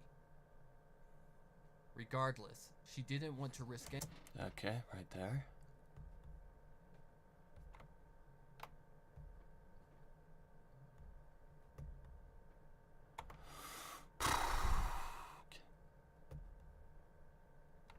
In this back. Fatui. Regardless, she didn't want to risk anything, so she started into the first building, a restaurant that served only the wealthiest of Liyue and beyond. The doors to the entrance were already unhinged from their supports, having been broken off by some sort of powerful source, to which Ganyu had guessed some sort of bomb. Her guess had instantly been confirmed upon her eyeing the inner side of the door, a black substance stained along the midsection of its body. Ganyu felt her stomach turn at the grim discovery, knowing that due to the residue of gunpowder being on the opposite side, meant that whoever had set off the explosion was inside when it occurred. From the amount of gunpowder evident on the door, Ganyu knew that... Right there.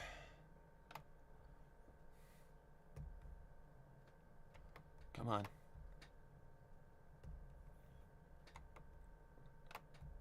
That might be a little too close. Occurred. From the amount of gunpowder... Yeah, too close. Just out more. Occurred. From the amount of gunpowder evident good. on the door, Ganyu knew that this explosion had very well been powerful enough to kill or badly injure a large number of people. Therefore, her chances of finding any survivors was low. But regardless, she still called out for any. Is there anybody in here? She called out loud enough for anybody to hear over the roar of the flames.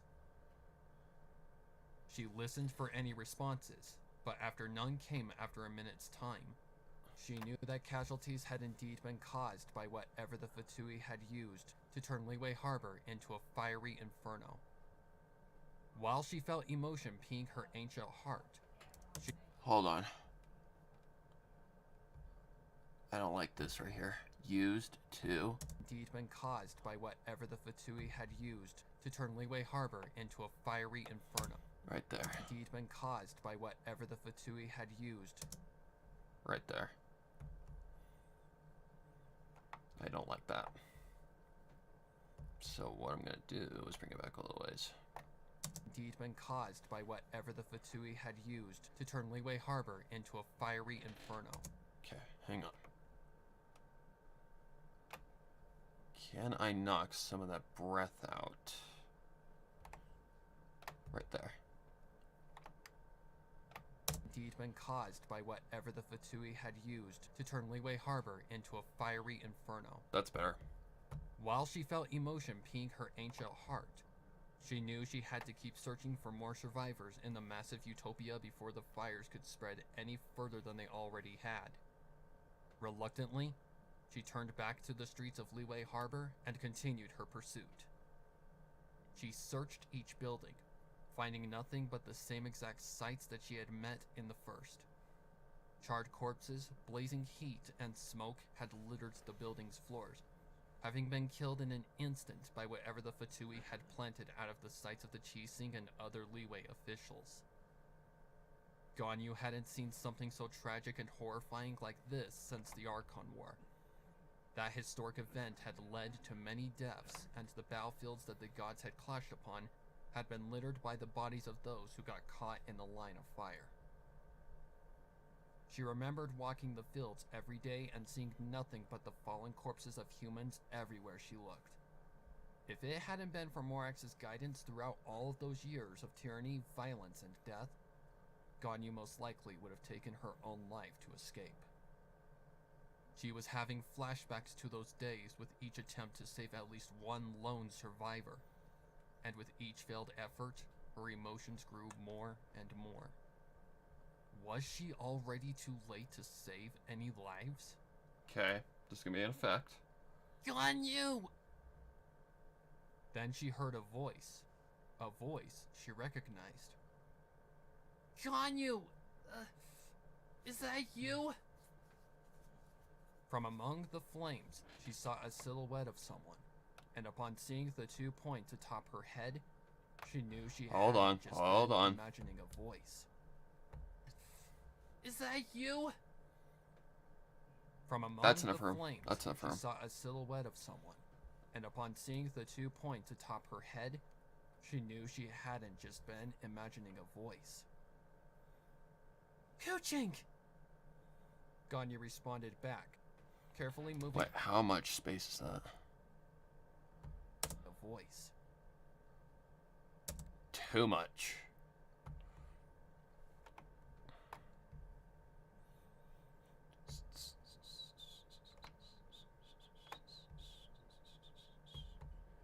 Alright, bring this back. A voice. Kuching! There we go. Ganyu responded back, carefully moving around the growing fires to Kuching's position. Upon reaching her colleague, she was horrified. She gasped at the state of her coworker. A giant gash in her right shoulder, multiple small lacerations dressing her entire body, and her clothes and flesh covered in dirt and ash. What happened to you? Ganyu questioned. Kuching struggled to speak, having lost a lot of blood from her current injuries. Enemies! They attacked! Without warning! Ganyu didn't push for more. It was clear that Kuching had taken a hard hit at some point and had barely managed to escape the full impact of the strike. Nonetheless, she was still in no condition to fight or be treading in a battlefield of several hazards. Hang on. I heard something. Impact of the strike. Impact of the strike. Nonetheless, That thing right there. Right there at the start.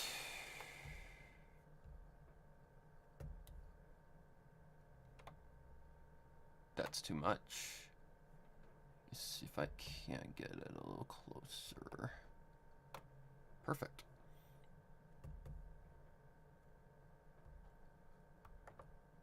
impact of the strike.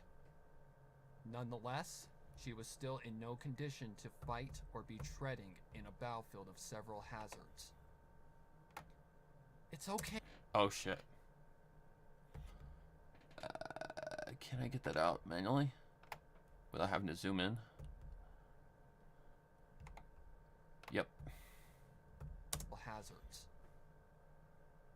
It's okay. Don't talk. Ganyu ordered.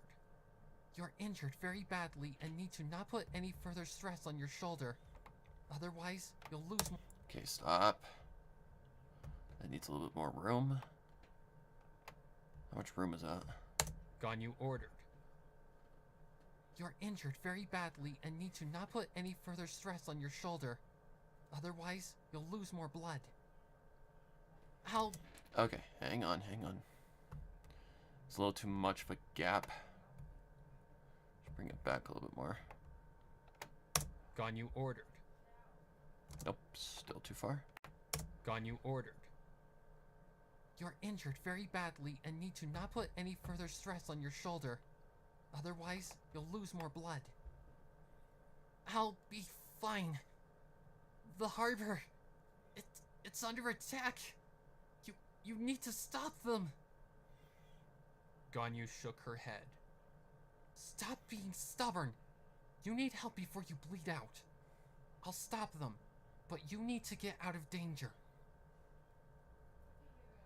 As a clear statement that she meant what she said, Ganyu moved Kuching up and over her right shoulder as gently as possible.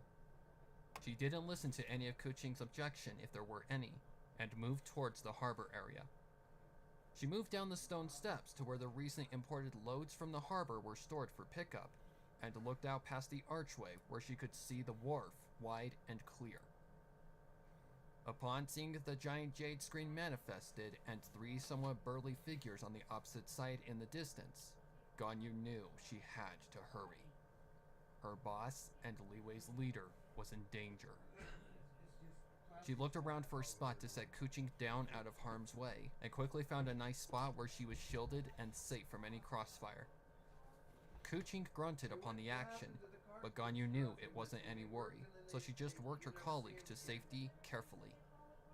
After Kuching was secure, Ganyu armed herself and worked to the archway. She knew she had to be stealthy, so she made sure not to go far beyond the archway and looked out towards the wharf again. Ningguang still had her jade screen up, and the other figures had not even budged. So that had been enough confirmation that they hadn't seen her. She estimated the distance of her shot, knowing she had only one opportunity to kill all of them to avoid any additional tricks. From experience with her archery skills, she knew she was at least 60 yards out, which was too risky to guarantee a hit to all three of them. With her current position confirmed to be too far away, she eyed past the archway for any route to a position where she could still be hidden from harm, but close enough to get a clear shot. Not far out past her current position, she saw a tarped stack of recently imported luggage from the harbor. It was tall enough for her to stand and within about 40 yards of distance from her targets, so she decided to take it. As stealthily as possible, she moved past the storage area, jumped off the side of the steps past the archway to avoid sticking out like a sore thumb, and crouched in the provided shadows of the night. To be sure no attention had been stirred, she looked out to her targeted area of fire. Her trio of enemies had not looked away from Ningguang. She let out a long breath of relief, then returned to focusing heavily on her targeted area to take her shot. Remaining crouched, she held her breath and quickly snuck over to the target area of fire. She had made sure not to drag her feet along the route, and upon reaching the area, she let out another long breath to calm her nerves. She could hear what was being said by both sides upon preparing the shot, knowing she had to make this shot count. Did you really think we wouldn't retaliate after you made one of our harbingers look like a fool? Spoke one of the three. His voice was slick. Okay, need to fix that. Gotta cut this. Bring this back. spoke one of the three. His voice was slick and sinister like a serpent. It's definitely not one gone you recognize. Spoke one of the three. His voice was slick and sinister like a serpent, and was definitely not one gone you recognized. His voice gave her goosebumps as she moved into position, listening further to the conversation. I knew you'd retaliate, but not in such a way as this. Okay, dice go out a little bit more.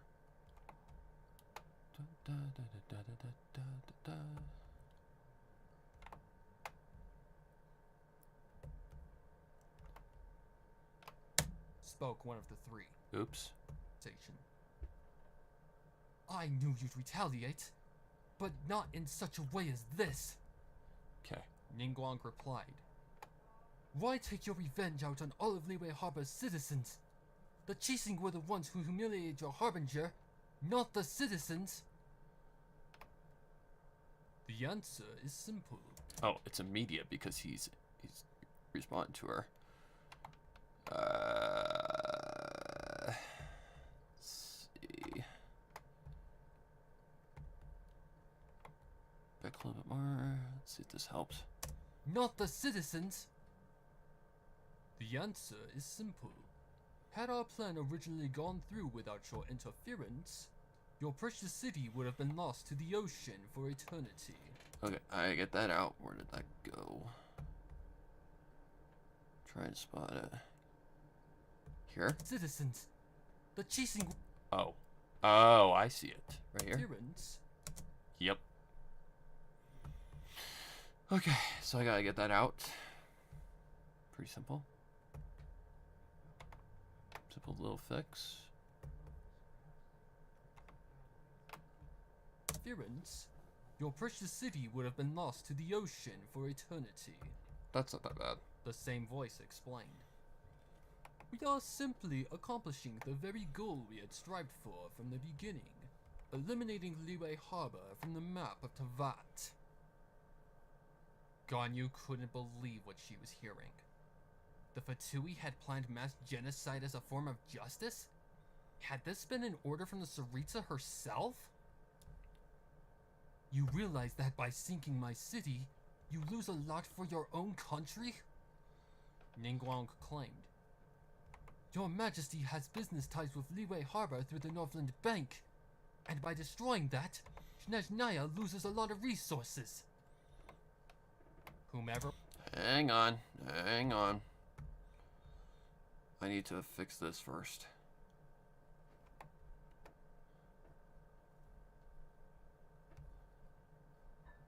And I gotta be careful.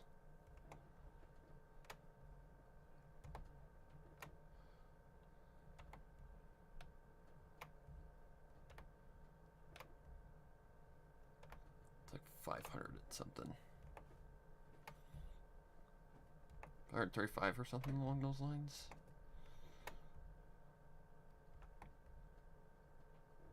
Oh my god, where is the end to this thing?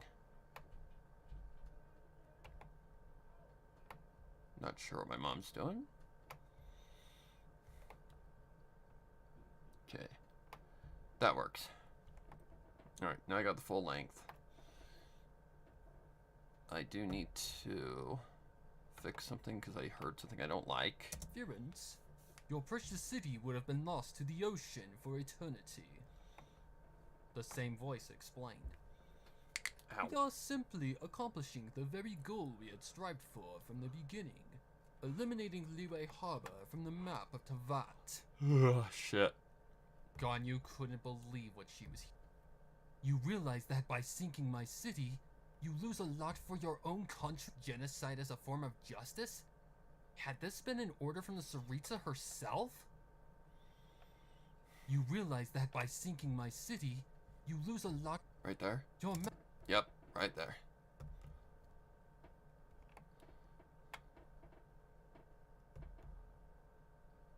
Alright. Oops, that's not what I meant to do. Okay, maybe I have to do it this way. Let me see if that helps. Guang claimed. Your Majesty has business ties with Liwei. Nope. I can still hear it.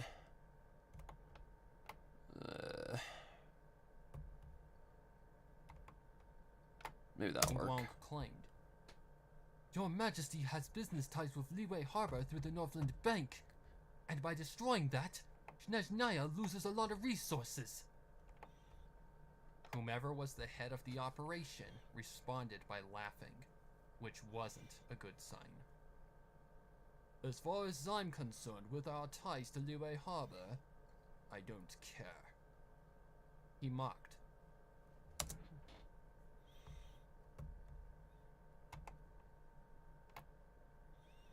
He mocked. Here? Liwei Harbor, I don't care. He mocked. No, that's right. We were given a direct order to remove Liwei Harbor from existence by Her Majesty herself. So clearly, she has no problem in cutting contact with your city. Then what could I offer you to prevent the destruction of my city? Ningguang offered. I see that. You could see a few of them. Oh, yeah. Ningguang offered. Right there.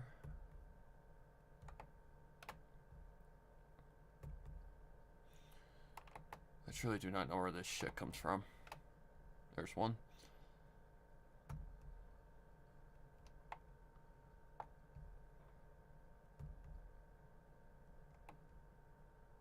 Let's see if that works. Ningguang offered.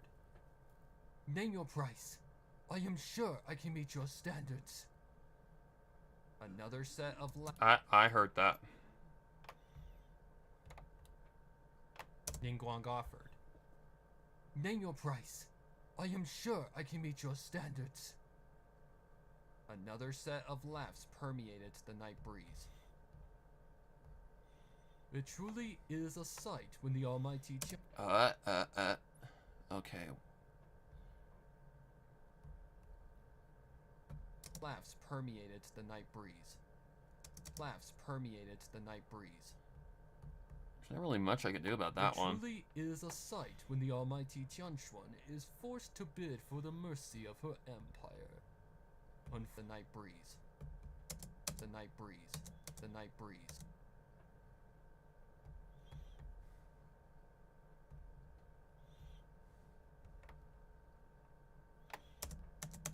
I can get some of it out.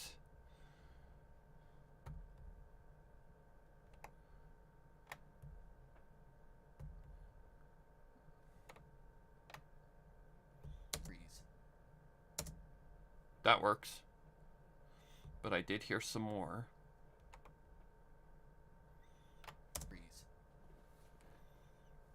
It truly is a sight when the almighty Tianshuan is forced to bid for the mercy of her empire. Oh, for fuck's sake.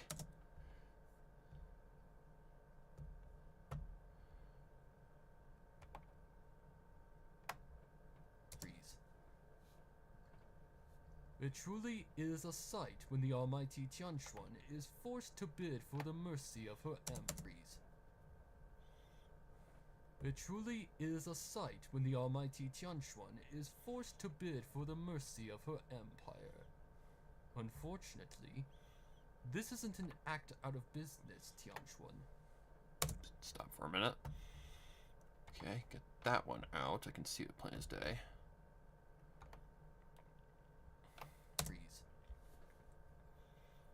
It truly is a sight when the almighty Tianshuan is forced to bid for the mercy of her empire. Unfortunately, this isn't an act out of business, Tianshuan. This is an act of vengeance for one of our own. So no amount of Mora will save you. Then I can see that there's no point in continuing this conversation. Oh, for fuck's sake. And I can't get it to go into the right area. Alright. Yeah, I hate when these things come into the freaking audio, because they are annoying to get rid of. Conversation. Ganyu could see it was her time to act, so she pulled back her arrow, using her vision to infuse her shot with elemental energy, took aim, and fired. The arrow hit the enemy in the middle, and her snowflake arrows struck the other two like ricocheting bullets. The Fatui who had been the one negotiating with Ningguang was the only one who didn't fall immediately, but it was clear that he had been injured by the shot. Taking advantage of the momentary stun, Ningguang followed up by attacking with her Geo energy while Ganyu prepared another shot for the killing blow. Ningguang's attacks hit with a good amount of force, knocking back the cloaked enemy with each impact. Ganyu infused her cryo energy into her second shot and fired again, hitting her target easily, along with the 2 additional snowflake arrows. However, the enemy remained on his feet, somehow maintaining his balance after the many hits. Ganyu was shocked. Her arrows are usually able to kill enemies easily, but upon hearing him chuckle, any sense of victory shattered. From his wrists down, the veins of his body radiated an icy blue glow, as if he'd absorbed all of the elemental energy from Ganyu's snowflake arrows. Nice trick, Adeptus. Alright.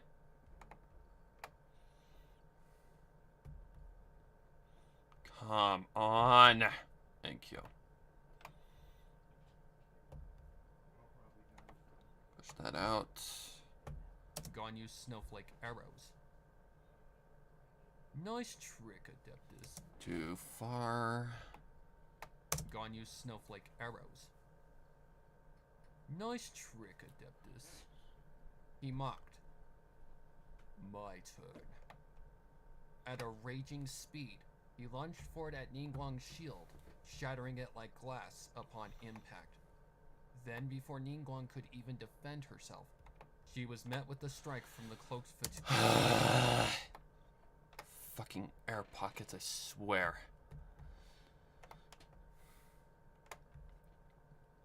How do I not hear this shit when I'm recording? Annoying bastards, get rid of. Herself. She was met with the strike from the cloaked Fatui agent, his entire left arm puncturing through her abdomen like a newly forged sword's blade. Ningguang was immediately stunned and stuttering in shock from the blow she had taken, and upon the mysterious enemy pulling his arm back, Ningguang's body started to become blanketed in a layer of ice. It took mere seconds for Ningguang's entire body to become frozen, and upon the completion of the freezing process, the Fatui agent landed a singular violent blow to his victim, shattering her to pieces like glass. Ganyu was horrified at what she had just witnessed, knowing it was her elemental energy that caused Ningguang's demise. She wanted to cry, but knew it was pointless. She was his next target, and that meant she needed to focus on getting away. However, upon his response, she was his next target, and that meant she needed to. Right there. That's why Cincinnati and the Bills fans were so upset. Right here.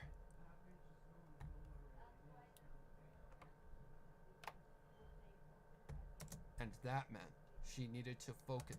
And that meant she. Okay. There might be nothing I can do about that.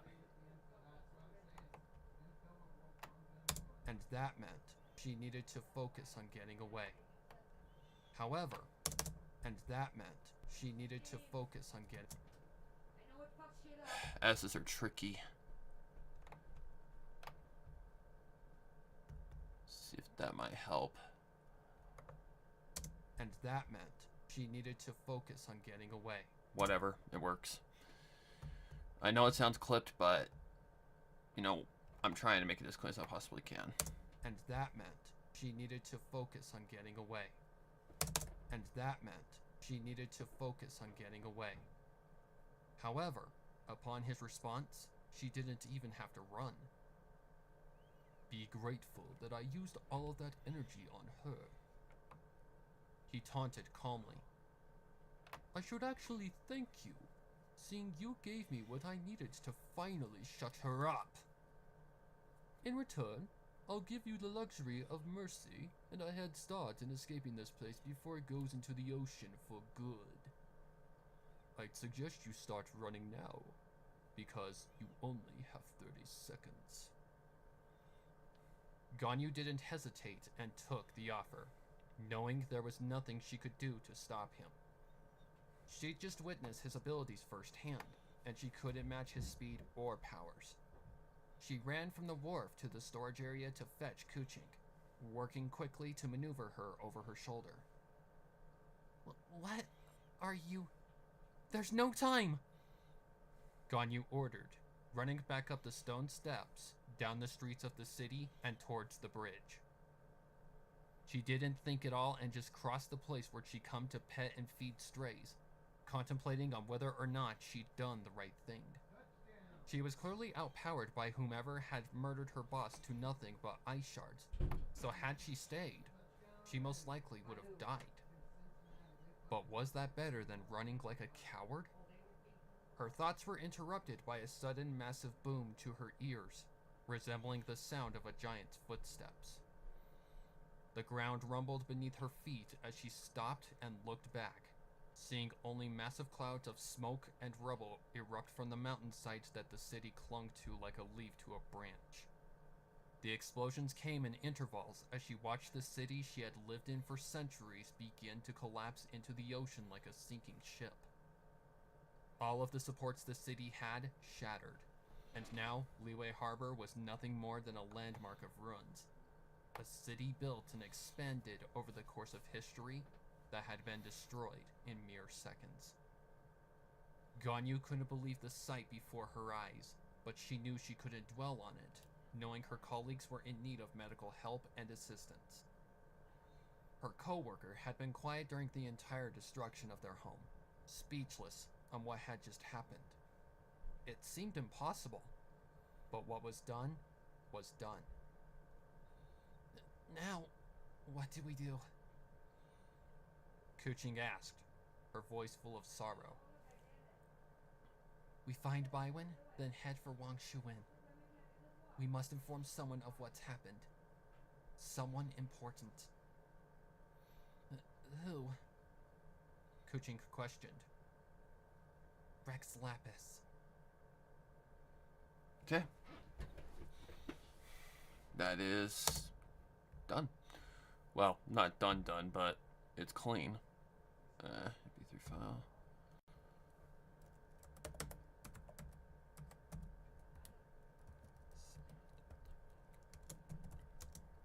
One full clean. Right now, he's editing.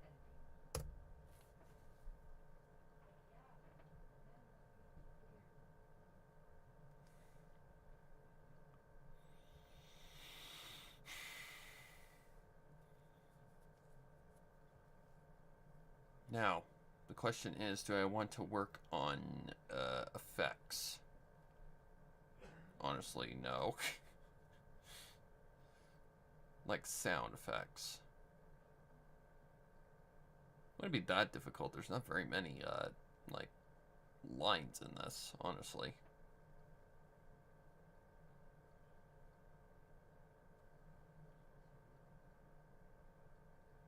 The trickiest one would be when Kuching is calling out to Ganyu.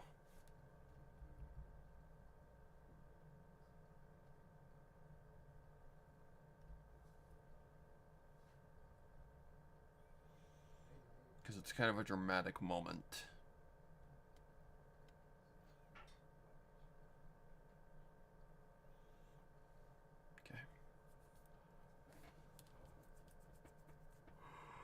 Okay. I do need a break, though. I do. I need a break.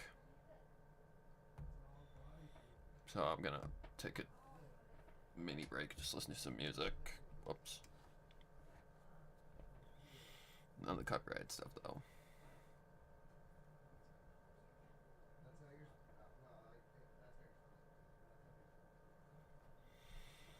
I need a break.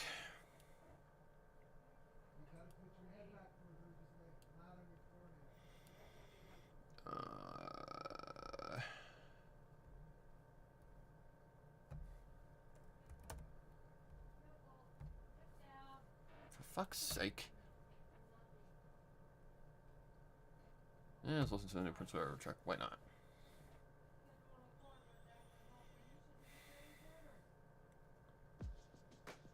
Meet Ben. He's a senior manager at Extreme Express, a logistics company. Slack helps us do more with less. Having all of our file sharing and communications in one place that's easily searchable. Get 50% off Slack Pro, a more efficient way to work.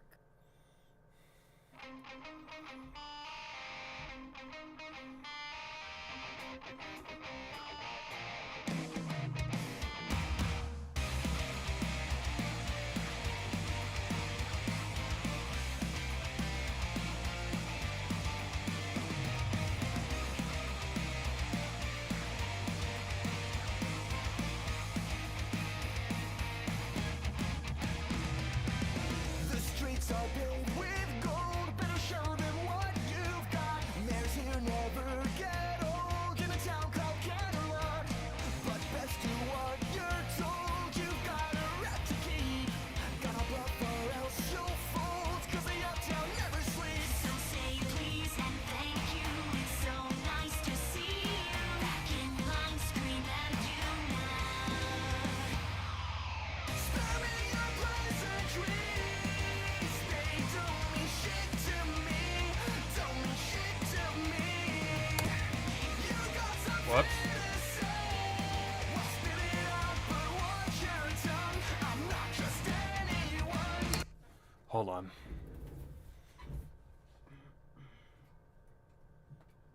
What tuning am I in? I think I'm in drop A. Or not drop A. Drop C. Which is what the song is in. Oh shit. I forgot about that.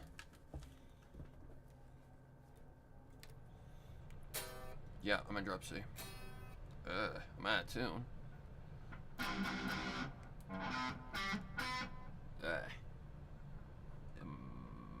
Well, no wonder the strings ass out of the place.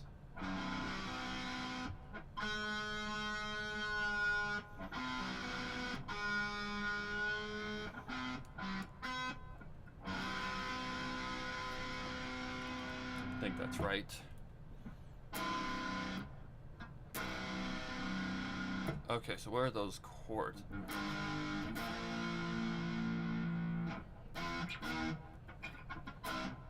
Okay.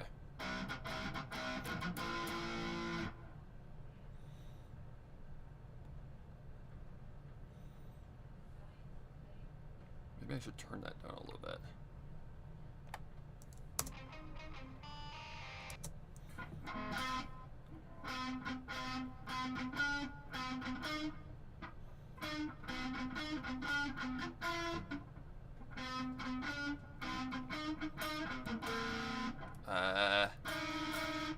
Is it like that?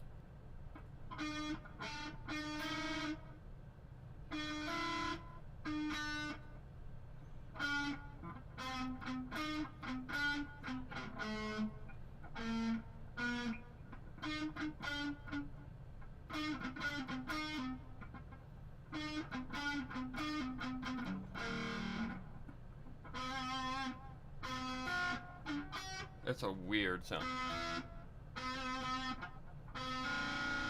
Oh.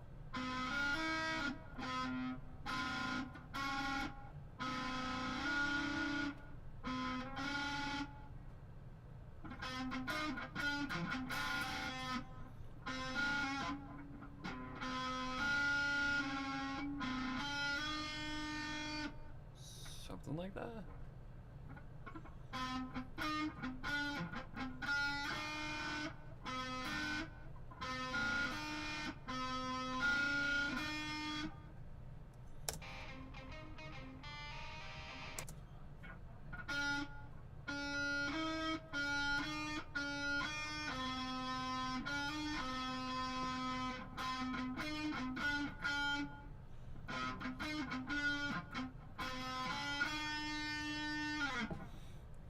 Man, that is tricky.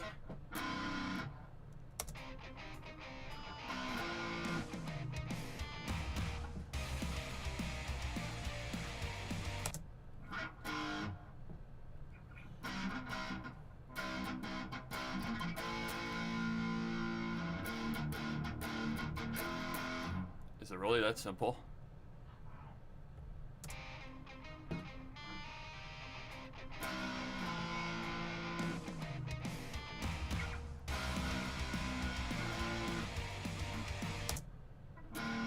No.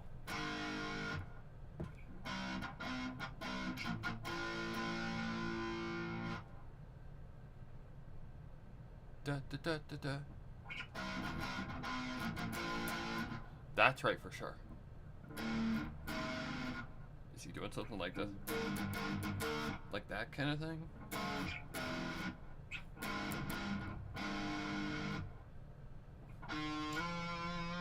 Well, what's the line?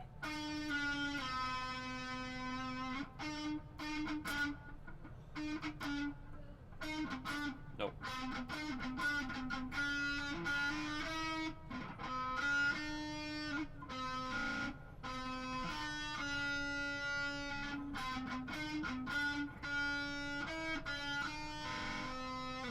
It's something like that. Da, da, da, da, da.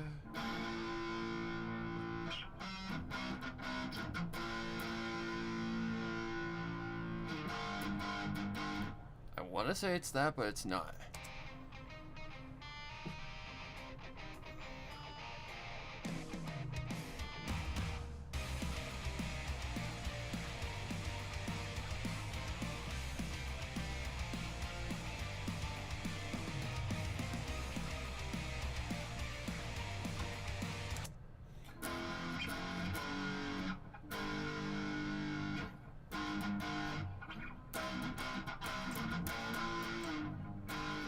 That don't sound right. Nope, it's not that. Nope.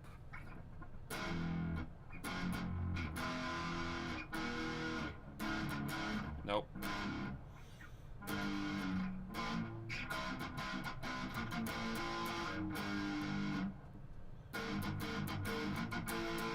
That's what I'm hearing, but I know it's not right.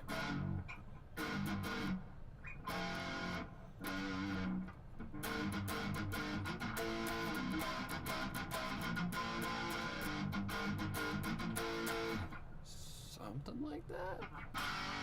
Nope, it's not that. It's not that. It's that third damn chord that's driving me up the wall.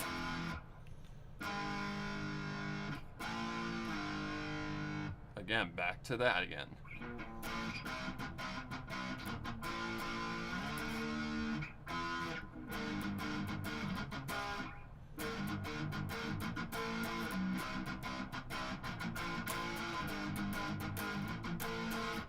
Let's just go with that for a minute.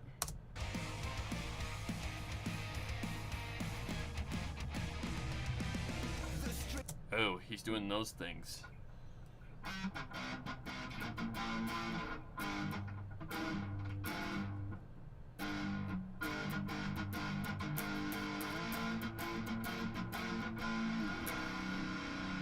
He's doing something like that.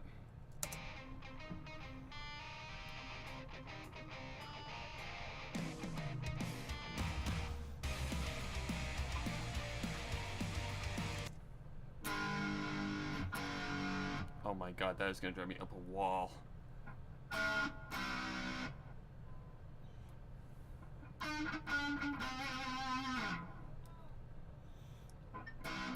I know I've got that part correct.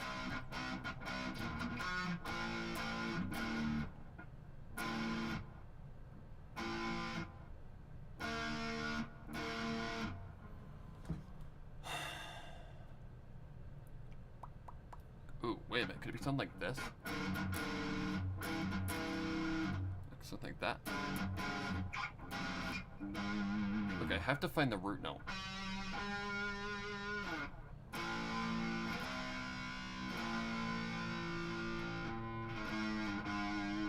And that's the closest thing that comes to it. Which would be that.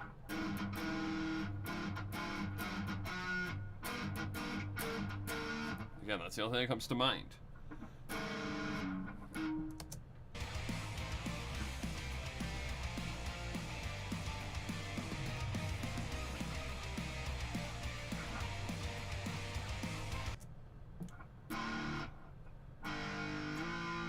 Does it go?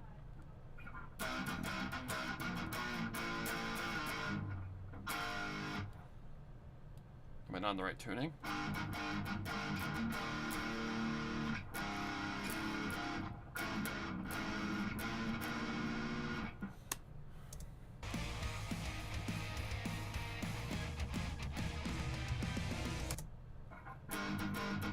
That's in there.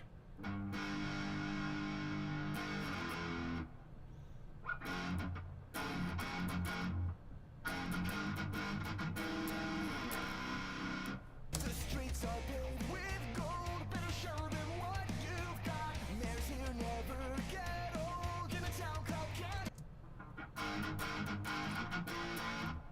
That's gotta be it.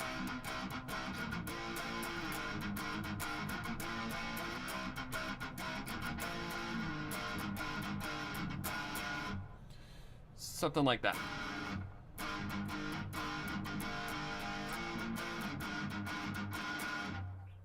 Something like that. but best do what you're told. You've got a rep to keep. Gotta bluff or else you'll fold. 'Cause the uptown never sleeps. So say please and thank you. It's so nice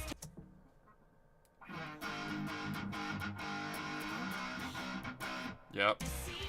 Back in line, scream at you.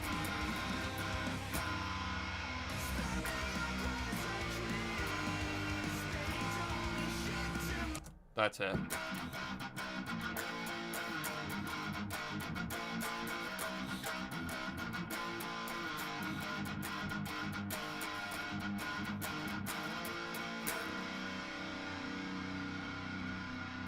Yeah, it's something like that.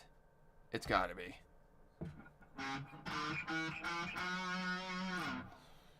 Yeah, Mark, I was just checking to see if it's you because bots, they exist.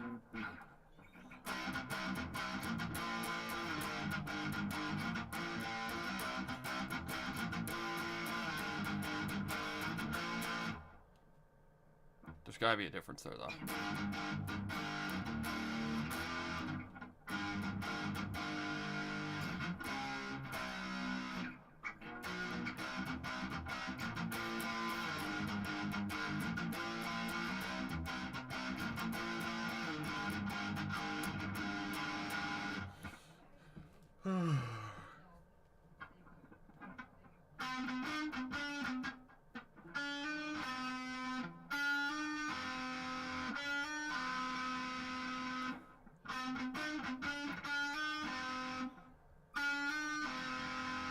Okay, so that seems pretty on spot. Or is he playing a different way?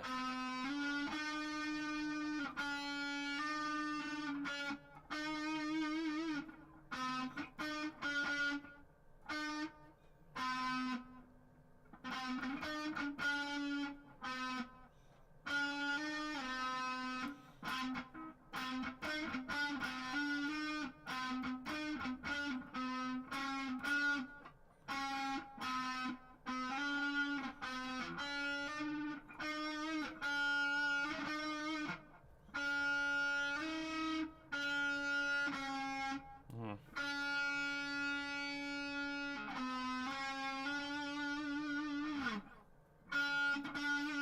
Oh.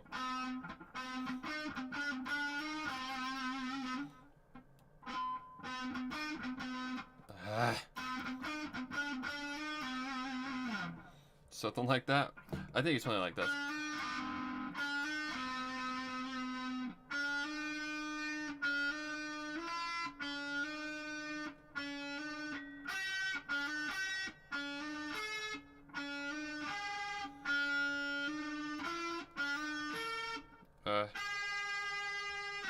I don't know. Alright. Enough of that. Okay, so I got to get myself out of this tangled mess. So I gotta take these off first, get that through there. Then I'll lift the guitar over my head. Yeah, I'll work on that one. Can't be that difficult. Maybe the solo a little bit, but yeah, not that. Alright, which side is which?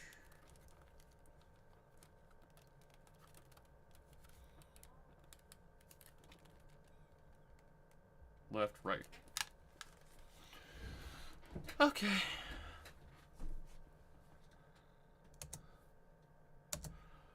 Alright. So, do I want to do effects today? Honestly, not really. How long have I been how long have I been live? I've been live for 2 hours. That's not too bad. I just need to figure out if there's actual effects in this. Minus when Kuching gets, you know, calling out. There's gonna be a little bit of echo.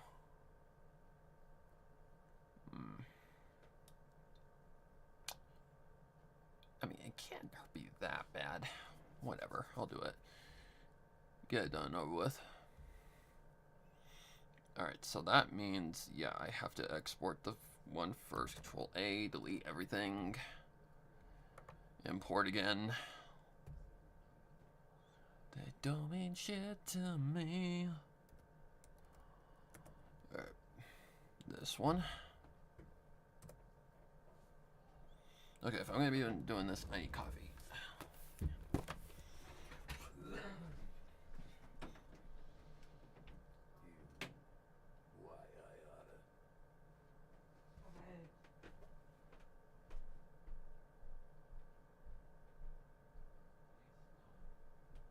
It's snowing! Get your shovel! They need you to come to the game and help them shovel. You got front row seats, Skylar. Why would you bitch about it? Fine, I'll go shovel. I don't know who I'm rooting for, honestly. They're both gonna get through Kansas City, and I don't see that happening, so. What? They both are on the AFC. This is the AFC divisional playoff. Whoever wins this game goes to Kansas City. Kansas City is already locked in as the divisional game. And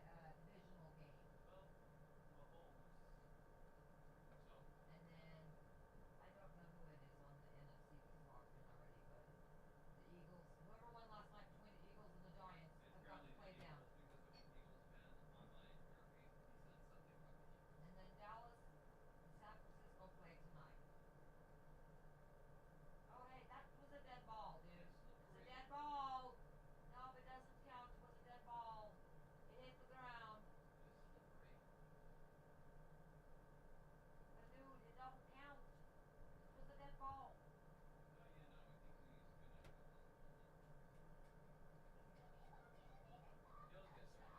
Look, Mom, I made a non-touchdown. That's a fumble. That's a fumble. I'm sorry, that's a fumble. If he was forward motioning it, it's not a fumble. If he had his arm going forward, it's not a fumble. It's a, I can't remember exactly what they call it. Oh, forward motion. When I showed him, other camera It's angles, called I'm like, forward oh, yeah, motion. that's a As fumble. long as he had forward motion going, From the it's inside, good. it looked like he only got like about right here on this. You go number 11. Hell yeah! Look at that number 11 go. Well, Did they score a touchdown? Sheldon, it's good to see I don't their know. butts kicked for once. It's 14-0. I have no idea. That's 2 touchdowns. That's easy. Don't mean shit to me. Don't mean shit to me. Alright. So now we're focusing mainly on the lines, which are pretty easy to find. Why is this half-like imported? Fuck's sake.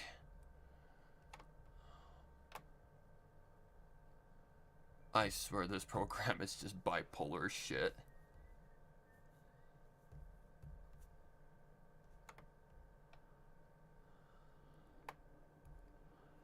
Okay. Okay. So I gotta undo.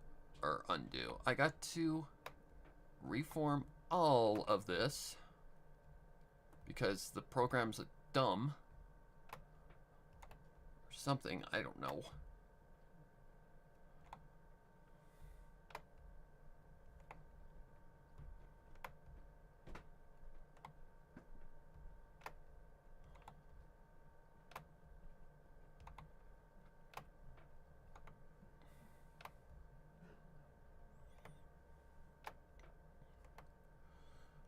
god, can we please hurry up? God, Lord. Thank you. Oh, that's a pause. In a Tokyo candlelight. Alright. This shouldn't take that long. Hopefully. Because there's only certain spots where there's going to be echo.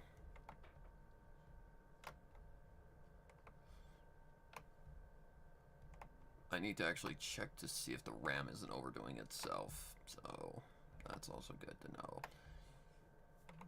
Oh my god. Where is the end to you? Please? Streets are filled with gold. There it is. Alright, alright, so the first part, yeah, none. Outside, no.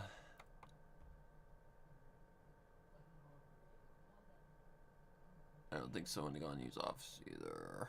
So when we get to the Jade Chamber.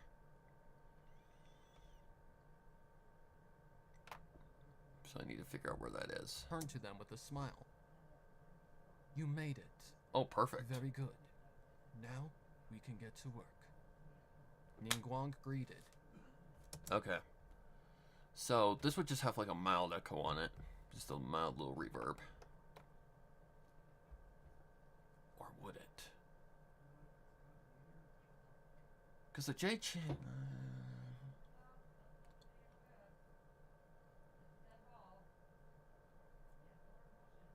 Where's Genshin? I need to see the Jade Chamber. In a town called Candlelight.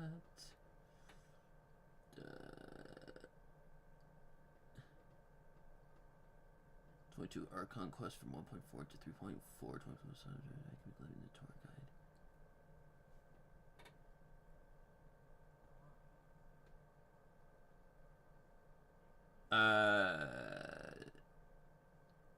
I don't know. That's hard to determine if it's real or not.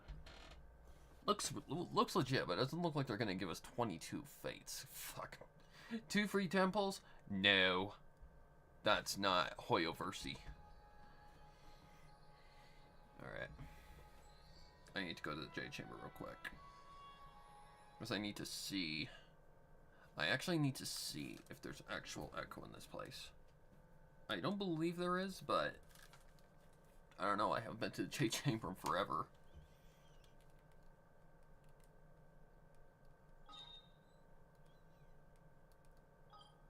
Leeway? I'm already in Leeway. I'm dumb. Let's go here. This thing feels like it's gonna choke me. Jesus.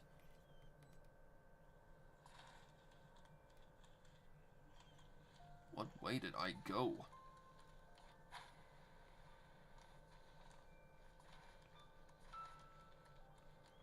Oh, I'm around the backside. Oops.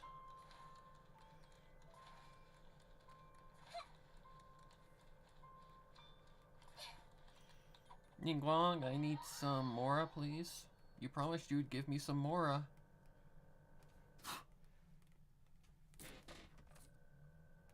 Oh yeah, I need to check the RAM as well.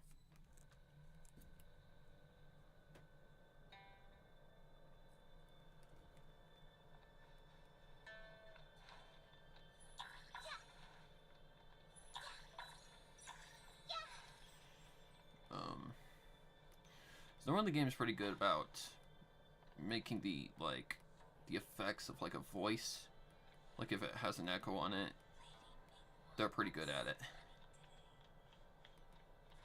Okay, where the hell is Ningguang's office? Is it up? Is it up or down? I don't remember. Well, considering you can only go down, it's probably down. There it is. Seeing this is where we're coming. The floors are wooden. Wood does reflect sound. No echo. Okay. If anybody gets mad at me, hey, the game said so. So, there's no echo here. Where else? Outside? No echo. Is it more realistic if I put echo on this voice? I mean, this is my style. Fuck you, Ningguang. Let me just try it. Let me just try it. Let me see if this works. If it doesn't, well... Now we can get to work. Now we can get to work. Okay. So... how do I do this again? This. Make unique as a sample. Sure. I need to move this to another track. Put some echo on it. That would be under reverb. Okay. Which one would it be? Like a small one? Yeah, something like this. Alright. Lower the amount. Now we can get to work. That's more like an echo chamber. Ningguang greeted. Now we can get to work. Ningguang greeted. Forgive me, Lady Ningguang, but now we can get to work. Now we can get to work. Ningguang greeted. Forgive me, Lady Ningguang, but can you please explain why you called us? She turned to them with a smile. You made it. Very good. Now we can get to work. Ningguang greeted. Does she have carpet? No, she does not. So it would reflect sound. It would reflect sound. With valued colleagues making their presence, she turned to them with a smile. You made it. Very good. Now we can get to work. But what would be the ambience in the background? Oh my god. Because what is the ambience in the background? Nothing, right? Or is there like a pond? There is a pond. Can I shut the music off for just a minute? Oh, I need to check my mail, apparently.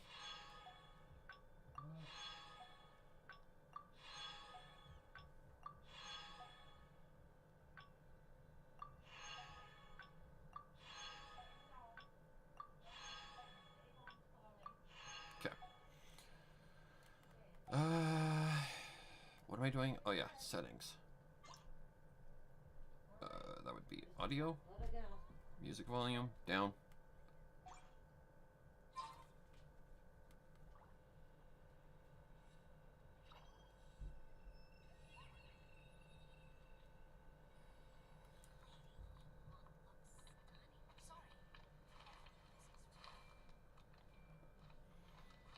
Nahida, please.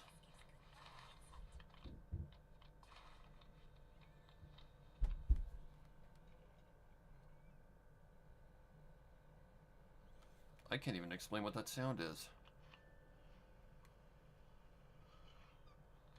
It's not what I'd guess.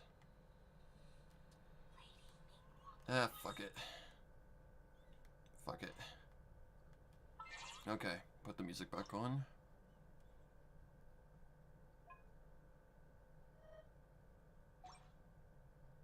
You're not sure what to do next. Oops. Okay. With valued colleagues making their presence, she turned to them with a smile. You made it. Very good. Now we can get to work. Ningguang greeted. Forgive me, Lady Ningguang, but can you please explain why you called us here? Kuching inquired. We never received any sort of note or message to prepare, nor had any sort of awareness that you need to speak with us on any trivial matters. I apologize for the lack of awareness. Okay. I think I'm gonna skip out on that one, just because. So, how do I delete this? Oh, I just do it like this. No. I just shut the reverb off and we're good. Alright, so let's just skip past all this for now. It would be when Kuching is hurt and she's calling out for Ganyu.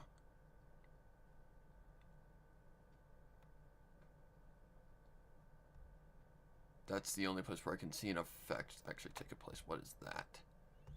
We need to evacuate Leeway Harbor. Okay.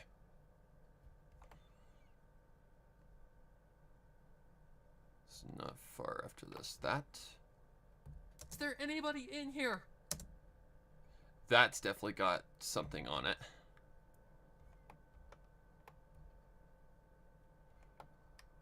Oh, what I could have... Never mind. It's the wrong echo. Make unique as a sample. Sure.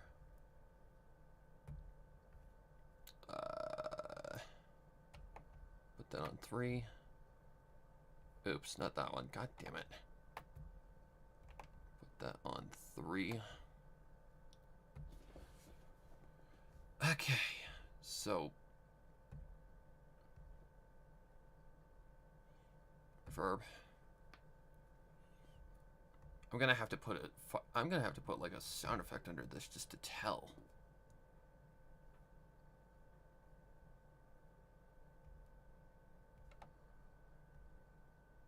Is there anybody in here? Oh god, not that much. Oh my god. Is there anybody in here?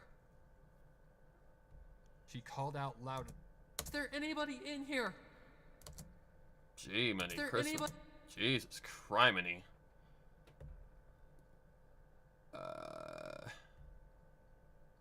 Defaults, Is there maybe? anybody in here? What's my reverb at? It's at 17. Is there anybody in here?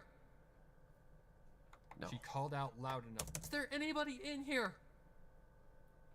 Mm-mm. Definitely not that one. Well, maybe... Let me see what this one sounds like. Is there anybody in here? Okay, no.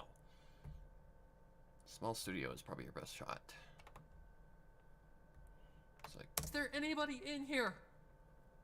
Okay. So let me do something real quick. Just because I feel like it's needed in order to tell. So that would be under here. Audio clip.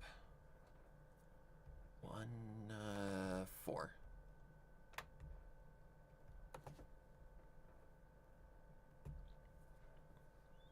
Okay, so that would be under my USB drive. In my YouTube downloaded app, my YouTube downloader folder.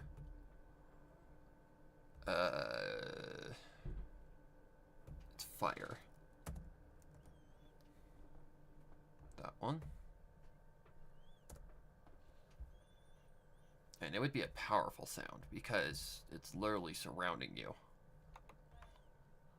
Maybe not full loud, but... Is there anybody in here? Okay. But regardless, she still called out for any. Is there anybody in here? Okay, let me get to the right volume.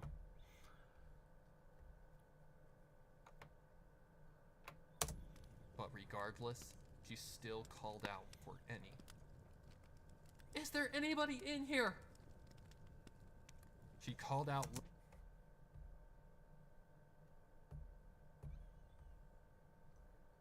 Really? Okay, so... Here?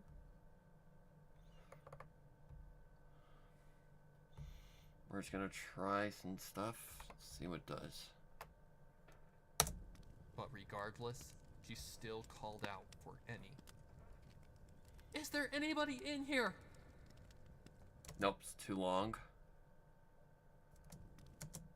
Let me get the cursor in a better spot. So we can just get this over with faster. Is there anybody in here? She called out loud. Is there anybody in here? That's good. She called out loud enough for anybody to hear over the roar of the flames. That's actually really good. What's that setting? It's on currently drum room. Is there anybody in here? She called out loud enough for anybody to hear over the roar of the flames. She listened for... Is there anybody in here? She called out loud enough for anybody to hear over the roar of the flames. She listened for any responses, but after none came after a minute's time, she knew that casualties had indeed been... Okay.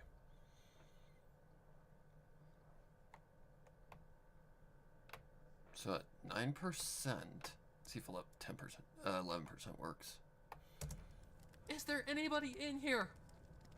That works. That works. Okay, that sounds really good. So without the fireplace sound effect... Is there anybody in here? Pretty on spot. Okay. Then she runs into Kuching, which is right here, I believe. On you! Yep. Alright, so first things first is we need to turn down the volume of this. So I need to make unique as a sample first. Is there a flag? Sorry, guys. Alright, unique as a sample. Sure.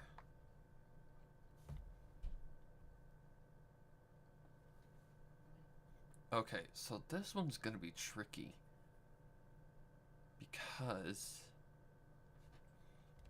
you're just on a street. So let's go to 5. Okay. Import this. Because we're gonna have to do a couple things to this.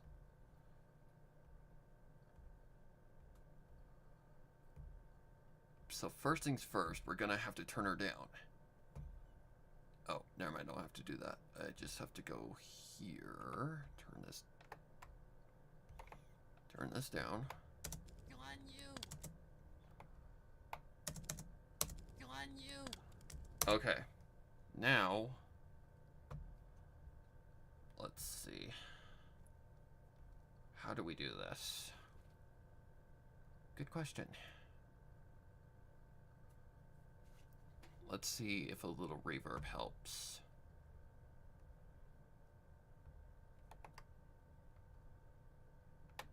On you! No. I think what we're looking for here is delay. Please? Delay. Which one? I don't actually know. On you! No. Maybe, if it'll let me. Where's the one I use all the time? Ping pong? Is that what it's called? This one. Okay, search it to normal. On you! Nope. Okay, this one's tricky because... On you! it already starts affecting in the ear. Turn this up. On you!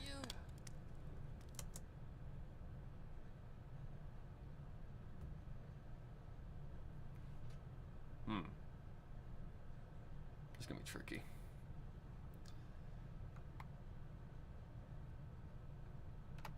On you! Then she heard a voice. A voice. On you! The way that it's just... yeah. Why is it always in my left ear? On you! Then she heard a... I think it's the volume that's being the off-putter. Either that or I don't have enough delay on it. On you.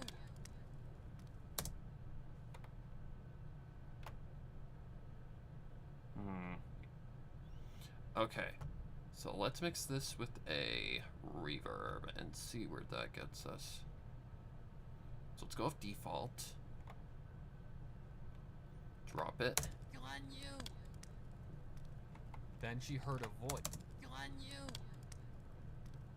Then she heard a voice. On you. Then she heard a On you.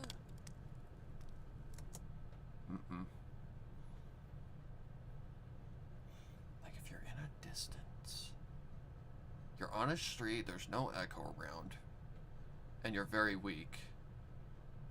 I just don't think that there's anything. I think it just needs to be quieter. On you. Then she heard a voice. A voice she recognized. On you. Then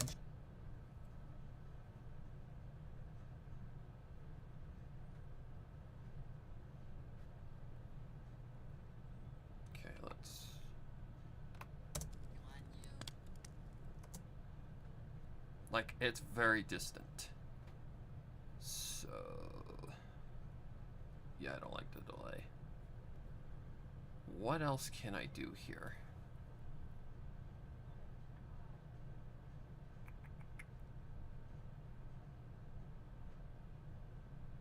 Nothing really.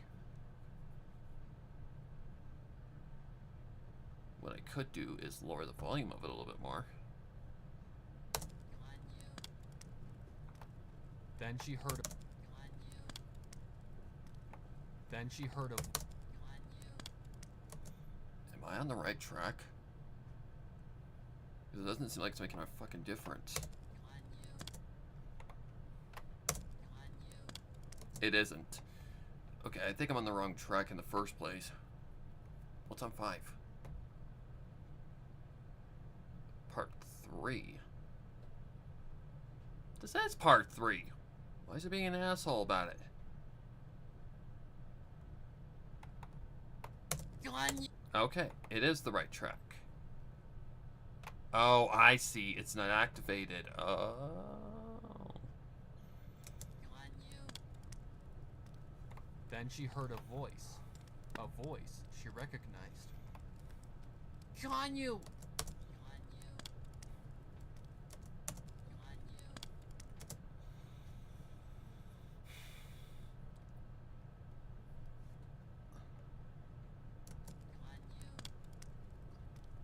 Then she heard a voice. On you. Then she heard a. On you. Again, what the hell? On you. It doesn't even seem like it's affecting the goddamn track. On you. Yes, it is. On you. On you. Okay, am I just... On you. Am I tripping or what? Maybe it sounds too low? On you. Okay.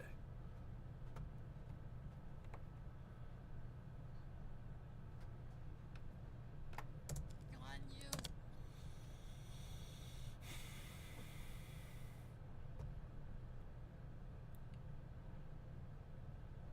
On you.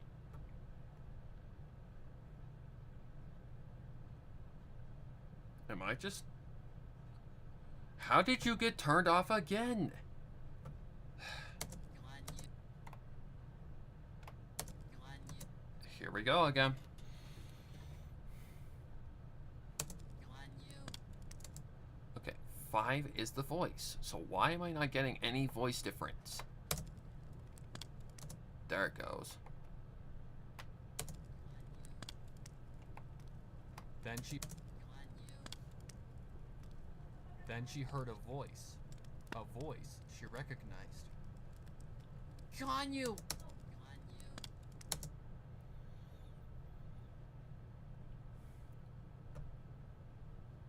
Is that in here? Tremolo? Like stuff?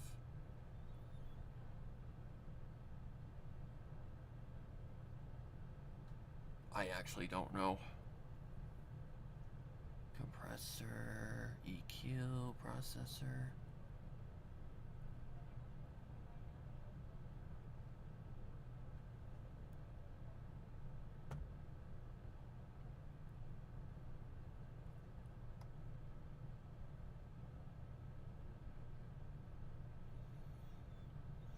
No, this isn't what I want.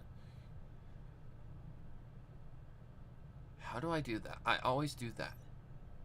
Oh, maybe this?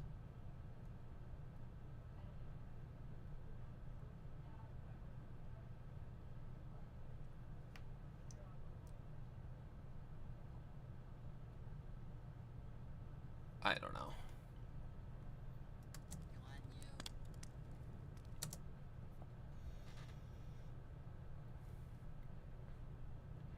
I think that's gonna have to do.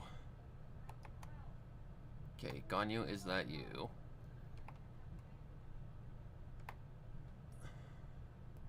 So, what do I want to do here? Can you use a sample? Sure.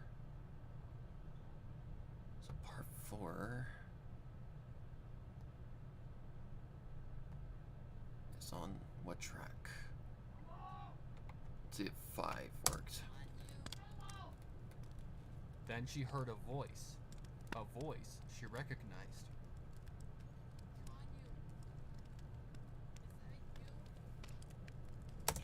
Okay. So it seems a little too low now. But I think it's just because their volumes are different. So it's not that. 6. Okay, I need to go to the thing. Go all the way down. Then she heard a voice she recognized.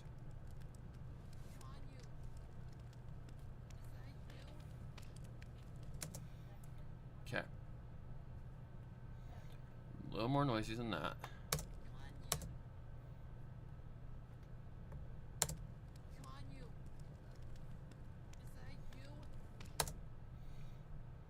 Like, I just feel something's missing.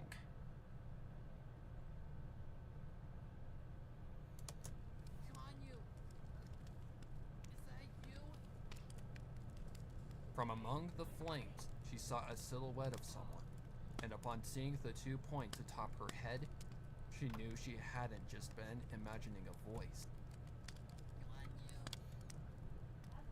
Then she heard a voice she recognized. Hang on. Too late to save any lives?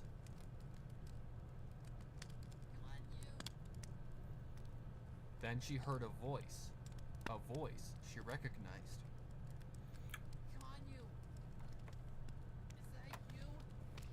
Save any lives? Hang on. Save any lives?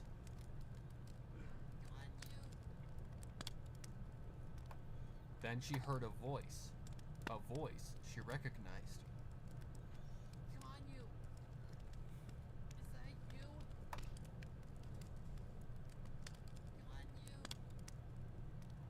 Then she heard a voice she recognized. Okay, stop for a minute. I think I need to get this a little closer. But not too close. Right there, maybe? Lives? That works. Then she heard a voice she recognized.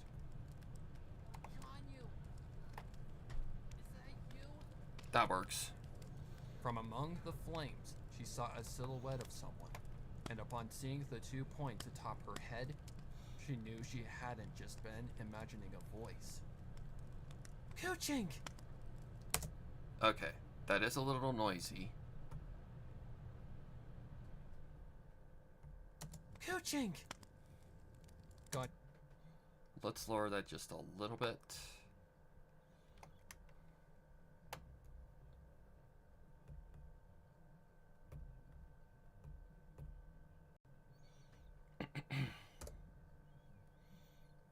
Okay, part 5 should go on like a 7.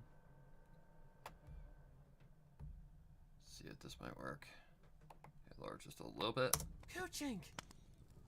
That works. Ganya responded back, carefully moving around the growing fires to Kuching's position. Upon reaching her colleague, she was horrified. She gasped at the state of her coworker.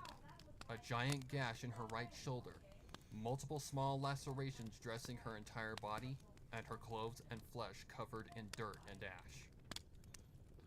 What happened to you? Oh, that's loud. Owie. Alright.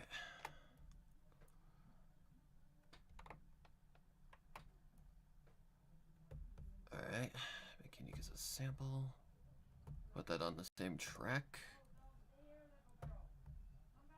Number 7. Not 8. Kuching! Ganya responded back, carefully moving. What happened to you? Ganyu questioned. Kuching struggled to speak, having lost a lot of blood from her current injuries. Enemies! They attacked without warning! What happened to you? Ganyu questioned. Kuching struggled to speak, having lost a lot of blood from her current injuries. Enemies! They attacked without warning! That's good. Ganyu didn't push for more. It was clear that Kuching had taken a hard hit at some point and had barely... Nonetheless, she was still in no condition to fight or be treading in a bout. It's okay. Don't talk. Ganyu ordered. You're injured very badly and need to not put any further stress on your shoulder. Otherwise, you'll lose more blood. I'll be fine. The harbor... It's under attack. You need to stop them. Ganyu... Okay. Might have to turn it up just a little bit more. Okay. Use a sample. Sure. Put this on 7. I'm gonna boost the audio on 7 just a little bit because it kind of sounds out of place. Oh yeah, I'm way too low. Just lower it to about 95, I'd say. It's okay. Don't talk. Ganyu ordered. You're injured very badly and need to not put any further stress on your shoulder. Otherwise, you'll lose more blood. It's okay. Don't talk. Ganyu ordered. You're injured very badly and need to not put any further stress on your shoulder. Otherwise, you'll lose more blood. I'll be fine. The harbor... It's under attack. You need to stop them. Ganyu shook her head. Stop being stubborn. You need help before you bleed out. I'll stop them, but you need to get out of danger. As a clear statement that she meant what she said, Ganyu moved Kuch. Ganyu shook her head. Stop being stubborn. You need help before you bleed out. I'll stop them, but you need to get out of danger. As a clear statement that she meant what she said, Ganyu moved Kuching up and over her right shoulder as gently as possible. She didn't listen to any of Kuching's objection. If not far out past her current position, she saw a tarped stack of recently imported luggage from the harbor. It was tall enough for her to stand and within about 40 yards of distance from her targets, so she decided to take it. Ningguang replied. Oh. I'm a little further past. Did you really think... Here?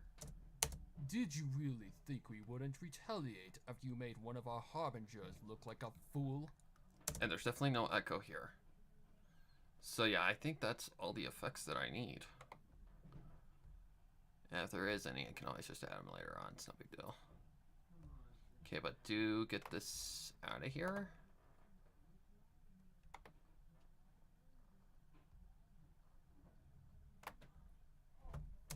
Stop being stubborn. You need help before you bleed out. I'll stop them.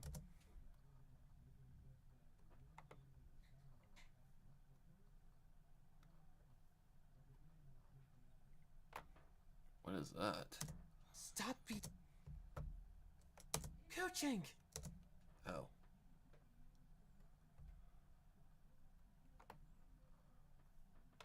Oh, it's this one. Then she heard a voice. A voice she recognized. Ganyu! Is that you? Okay. Think we're done. I think that's it. MP3. Alright. The bonding of ice and lightning. Chapter 1. Effects added.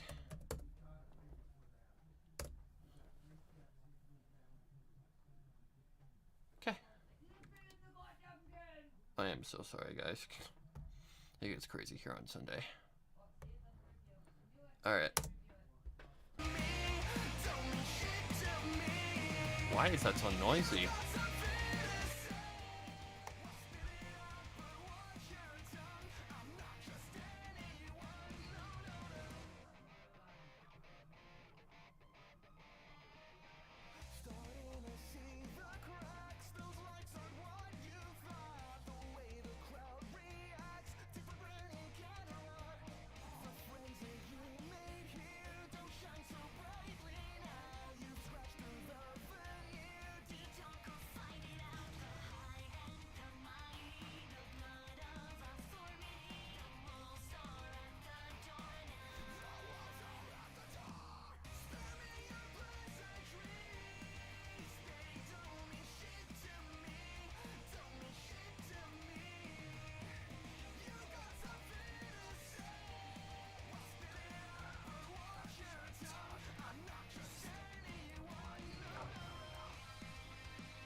Da da da da.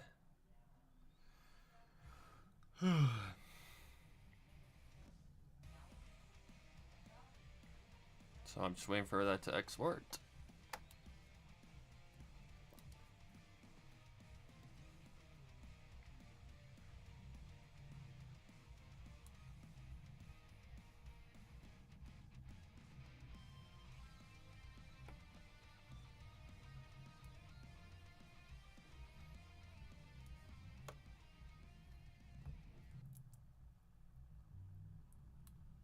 Before we begin, I'd like to thank our sponsor, Liberty Mutual. They customize your car insurance No, so no, you only pay for no. what you need. And Shut up.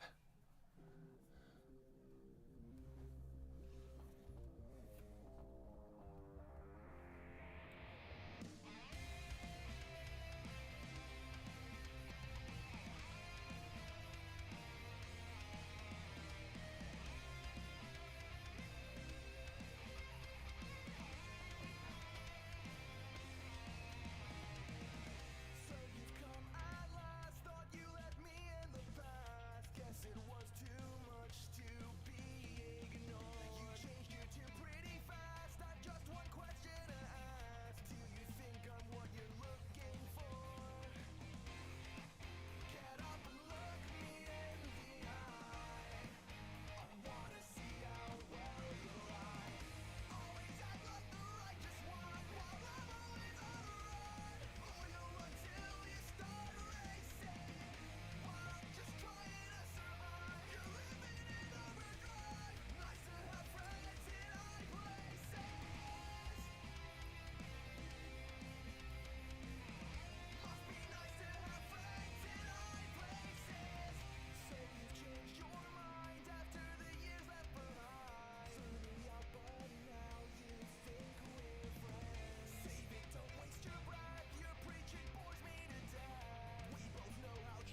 I remember this being a lot heavier for some reason.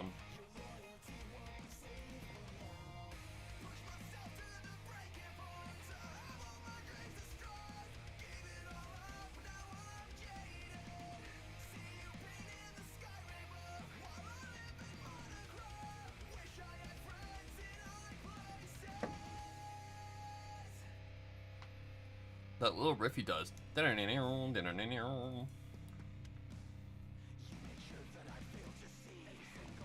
Oh, here comes the heavy.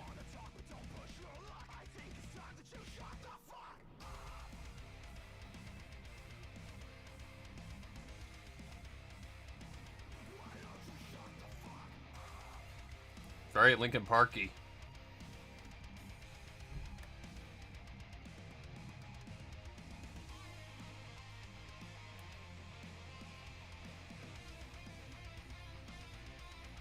Oh, he still did a solo?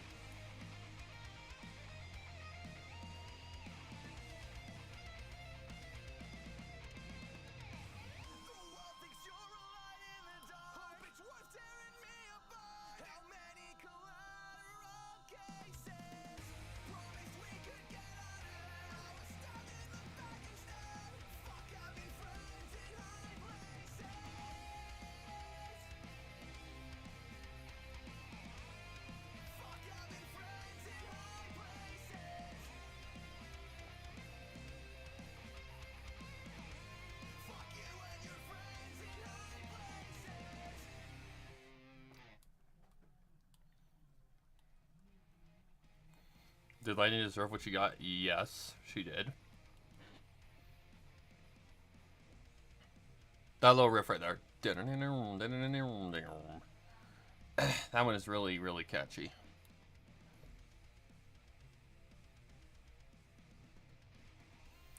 And I don't think that's a hard riff to play at all.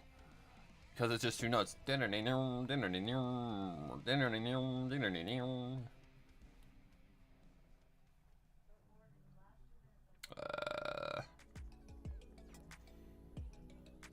How are we doing? About half, a little over halfway. Yeah, we can listen to Promises. Why not? Excuse me. Or never mind. Like, wait, what tuning is that in? That sounds like it's in like drop A. Oh, it might be in drop C right now. Well, actually, no. I think it could be drop C.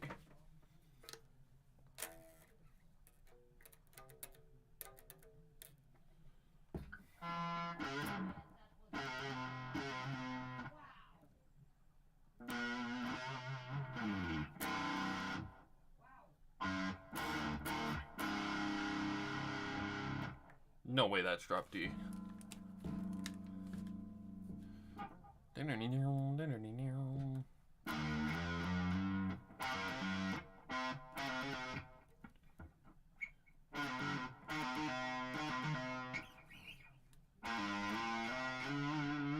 Is that drop D?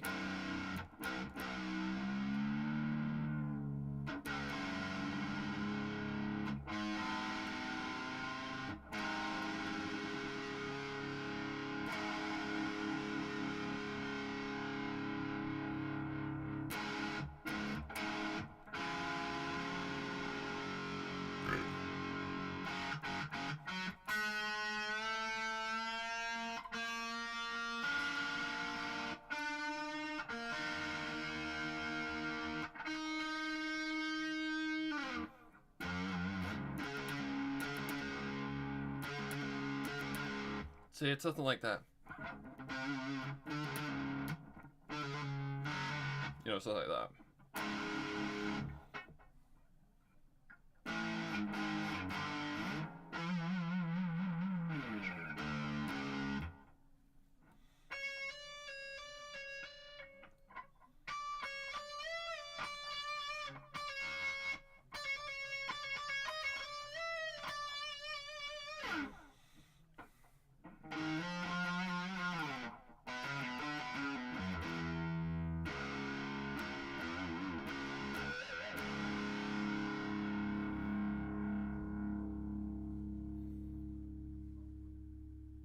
Who the hell is this?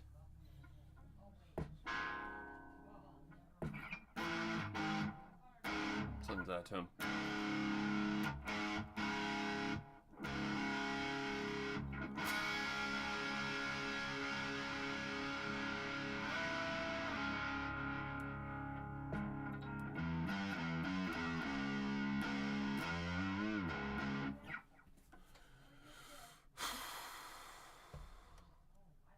I should probably make some room on my drive. Never delete your clean files, though. Otherwise, you might regret it.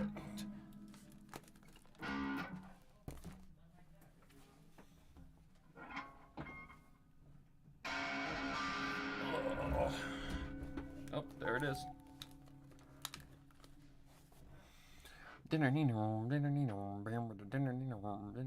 Alright. I need to make some room on my Google Drive by deleting some stuff. Nothing that's private by any means. Let's just sleep a little bit.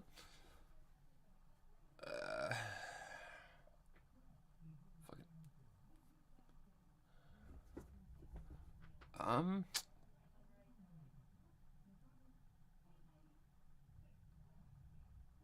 Yeah, I can delete this. I don't need to worry about this. It's on my computer anyway, so I can just, yeah. Google Drive, hello. No, for fuck's sake. There we go.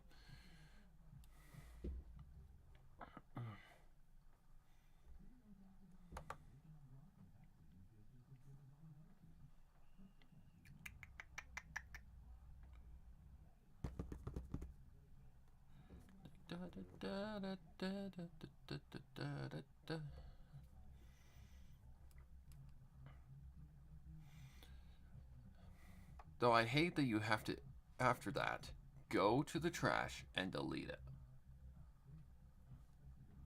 I understand it's for a precautionary kind of thing, but seriously, if I remove it, I don't want it.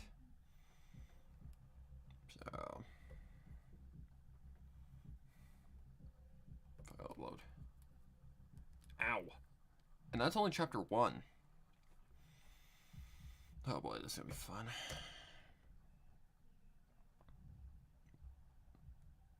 Where is it? There it is.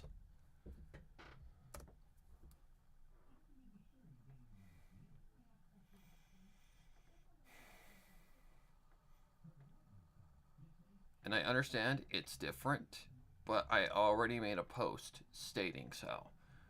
That this year is going to be different. So you can either come with me on the ride or stay behind. I don't really care. Because it's my channel, my content, and I will do what I wish. Besides, I can't keep relying on Google, excuse me. I can't rely on FimFiction to do this anymore. Because FimFiction is just not providing anymore. Like, it's not as fluent as it used to be. Like, here, let me go to FimFiction right now. If I can spell. FimFiction. I swear I can spell things, guys. I swear I can. I need to check it anyways. Oh, shit. No.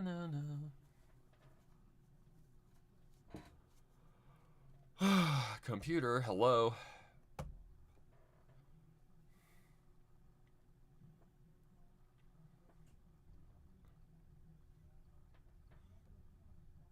Keep in mind, I haven't really.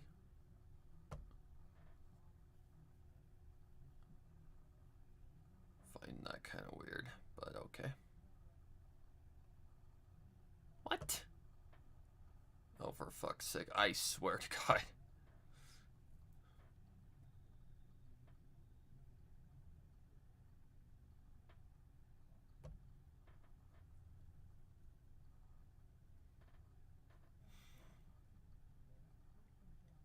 Oh, now it does it. Thanks.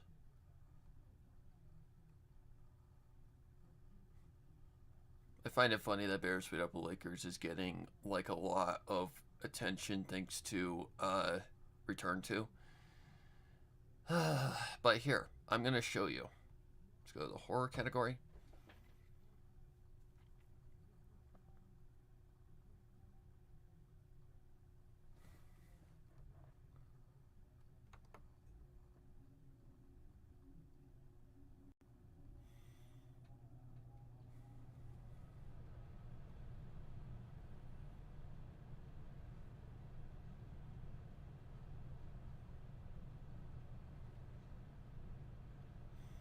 I'm trying to find where the last one was that was actually updated.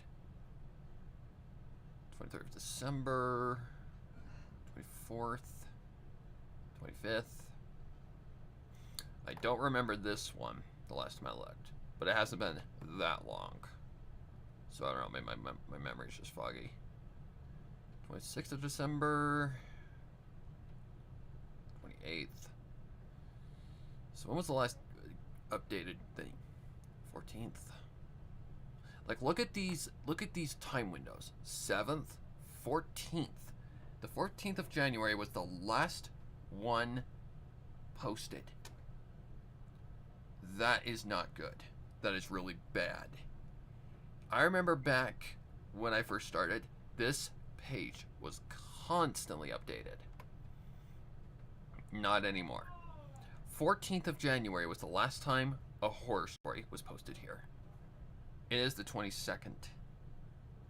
So, 8 days. Over a week. This is my point. This is not consistent enough to keep doing this. It's not gonna work. So, I have to go with something else. I have to mix it up. And that's why I've made that decision. This just does not work. Okay, we're just gonna... I almost exited out. So, yeah. This year is definitely gonna be different. It's gonna be different. But there's nothing wrong with that. Change eventually comes. It's like I said about G5, why people say that. Why has things changed? Because change is inevitable. Like, it's something that you can't prevent. So, yeah, new stuff is coming to the channel.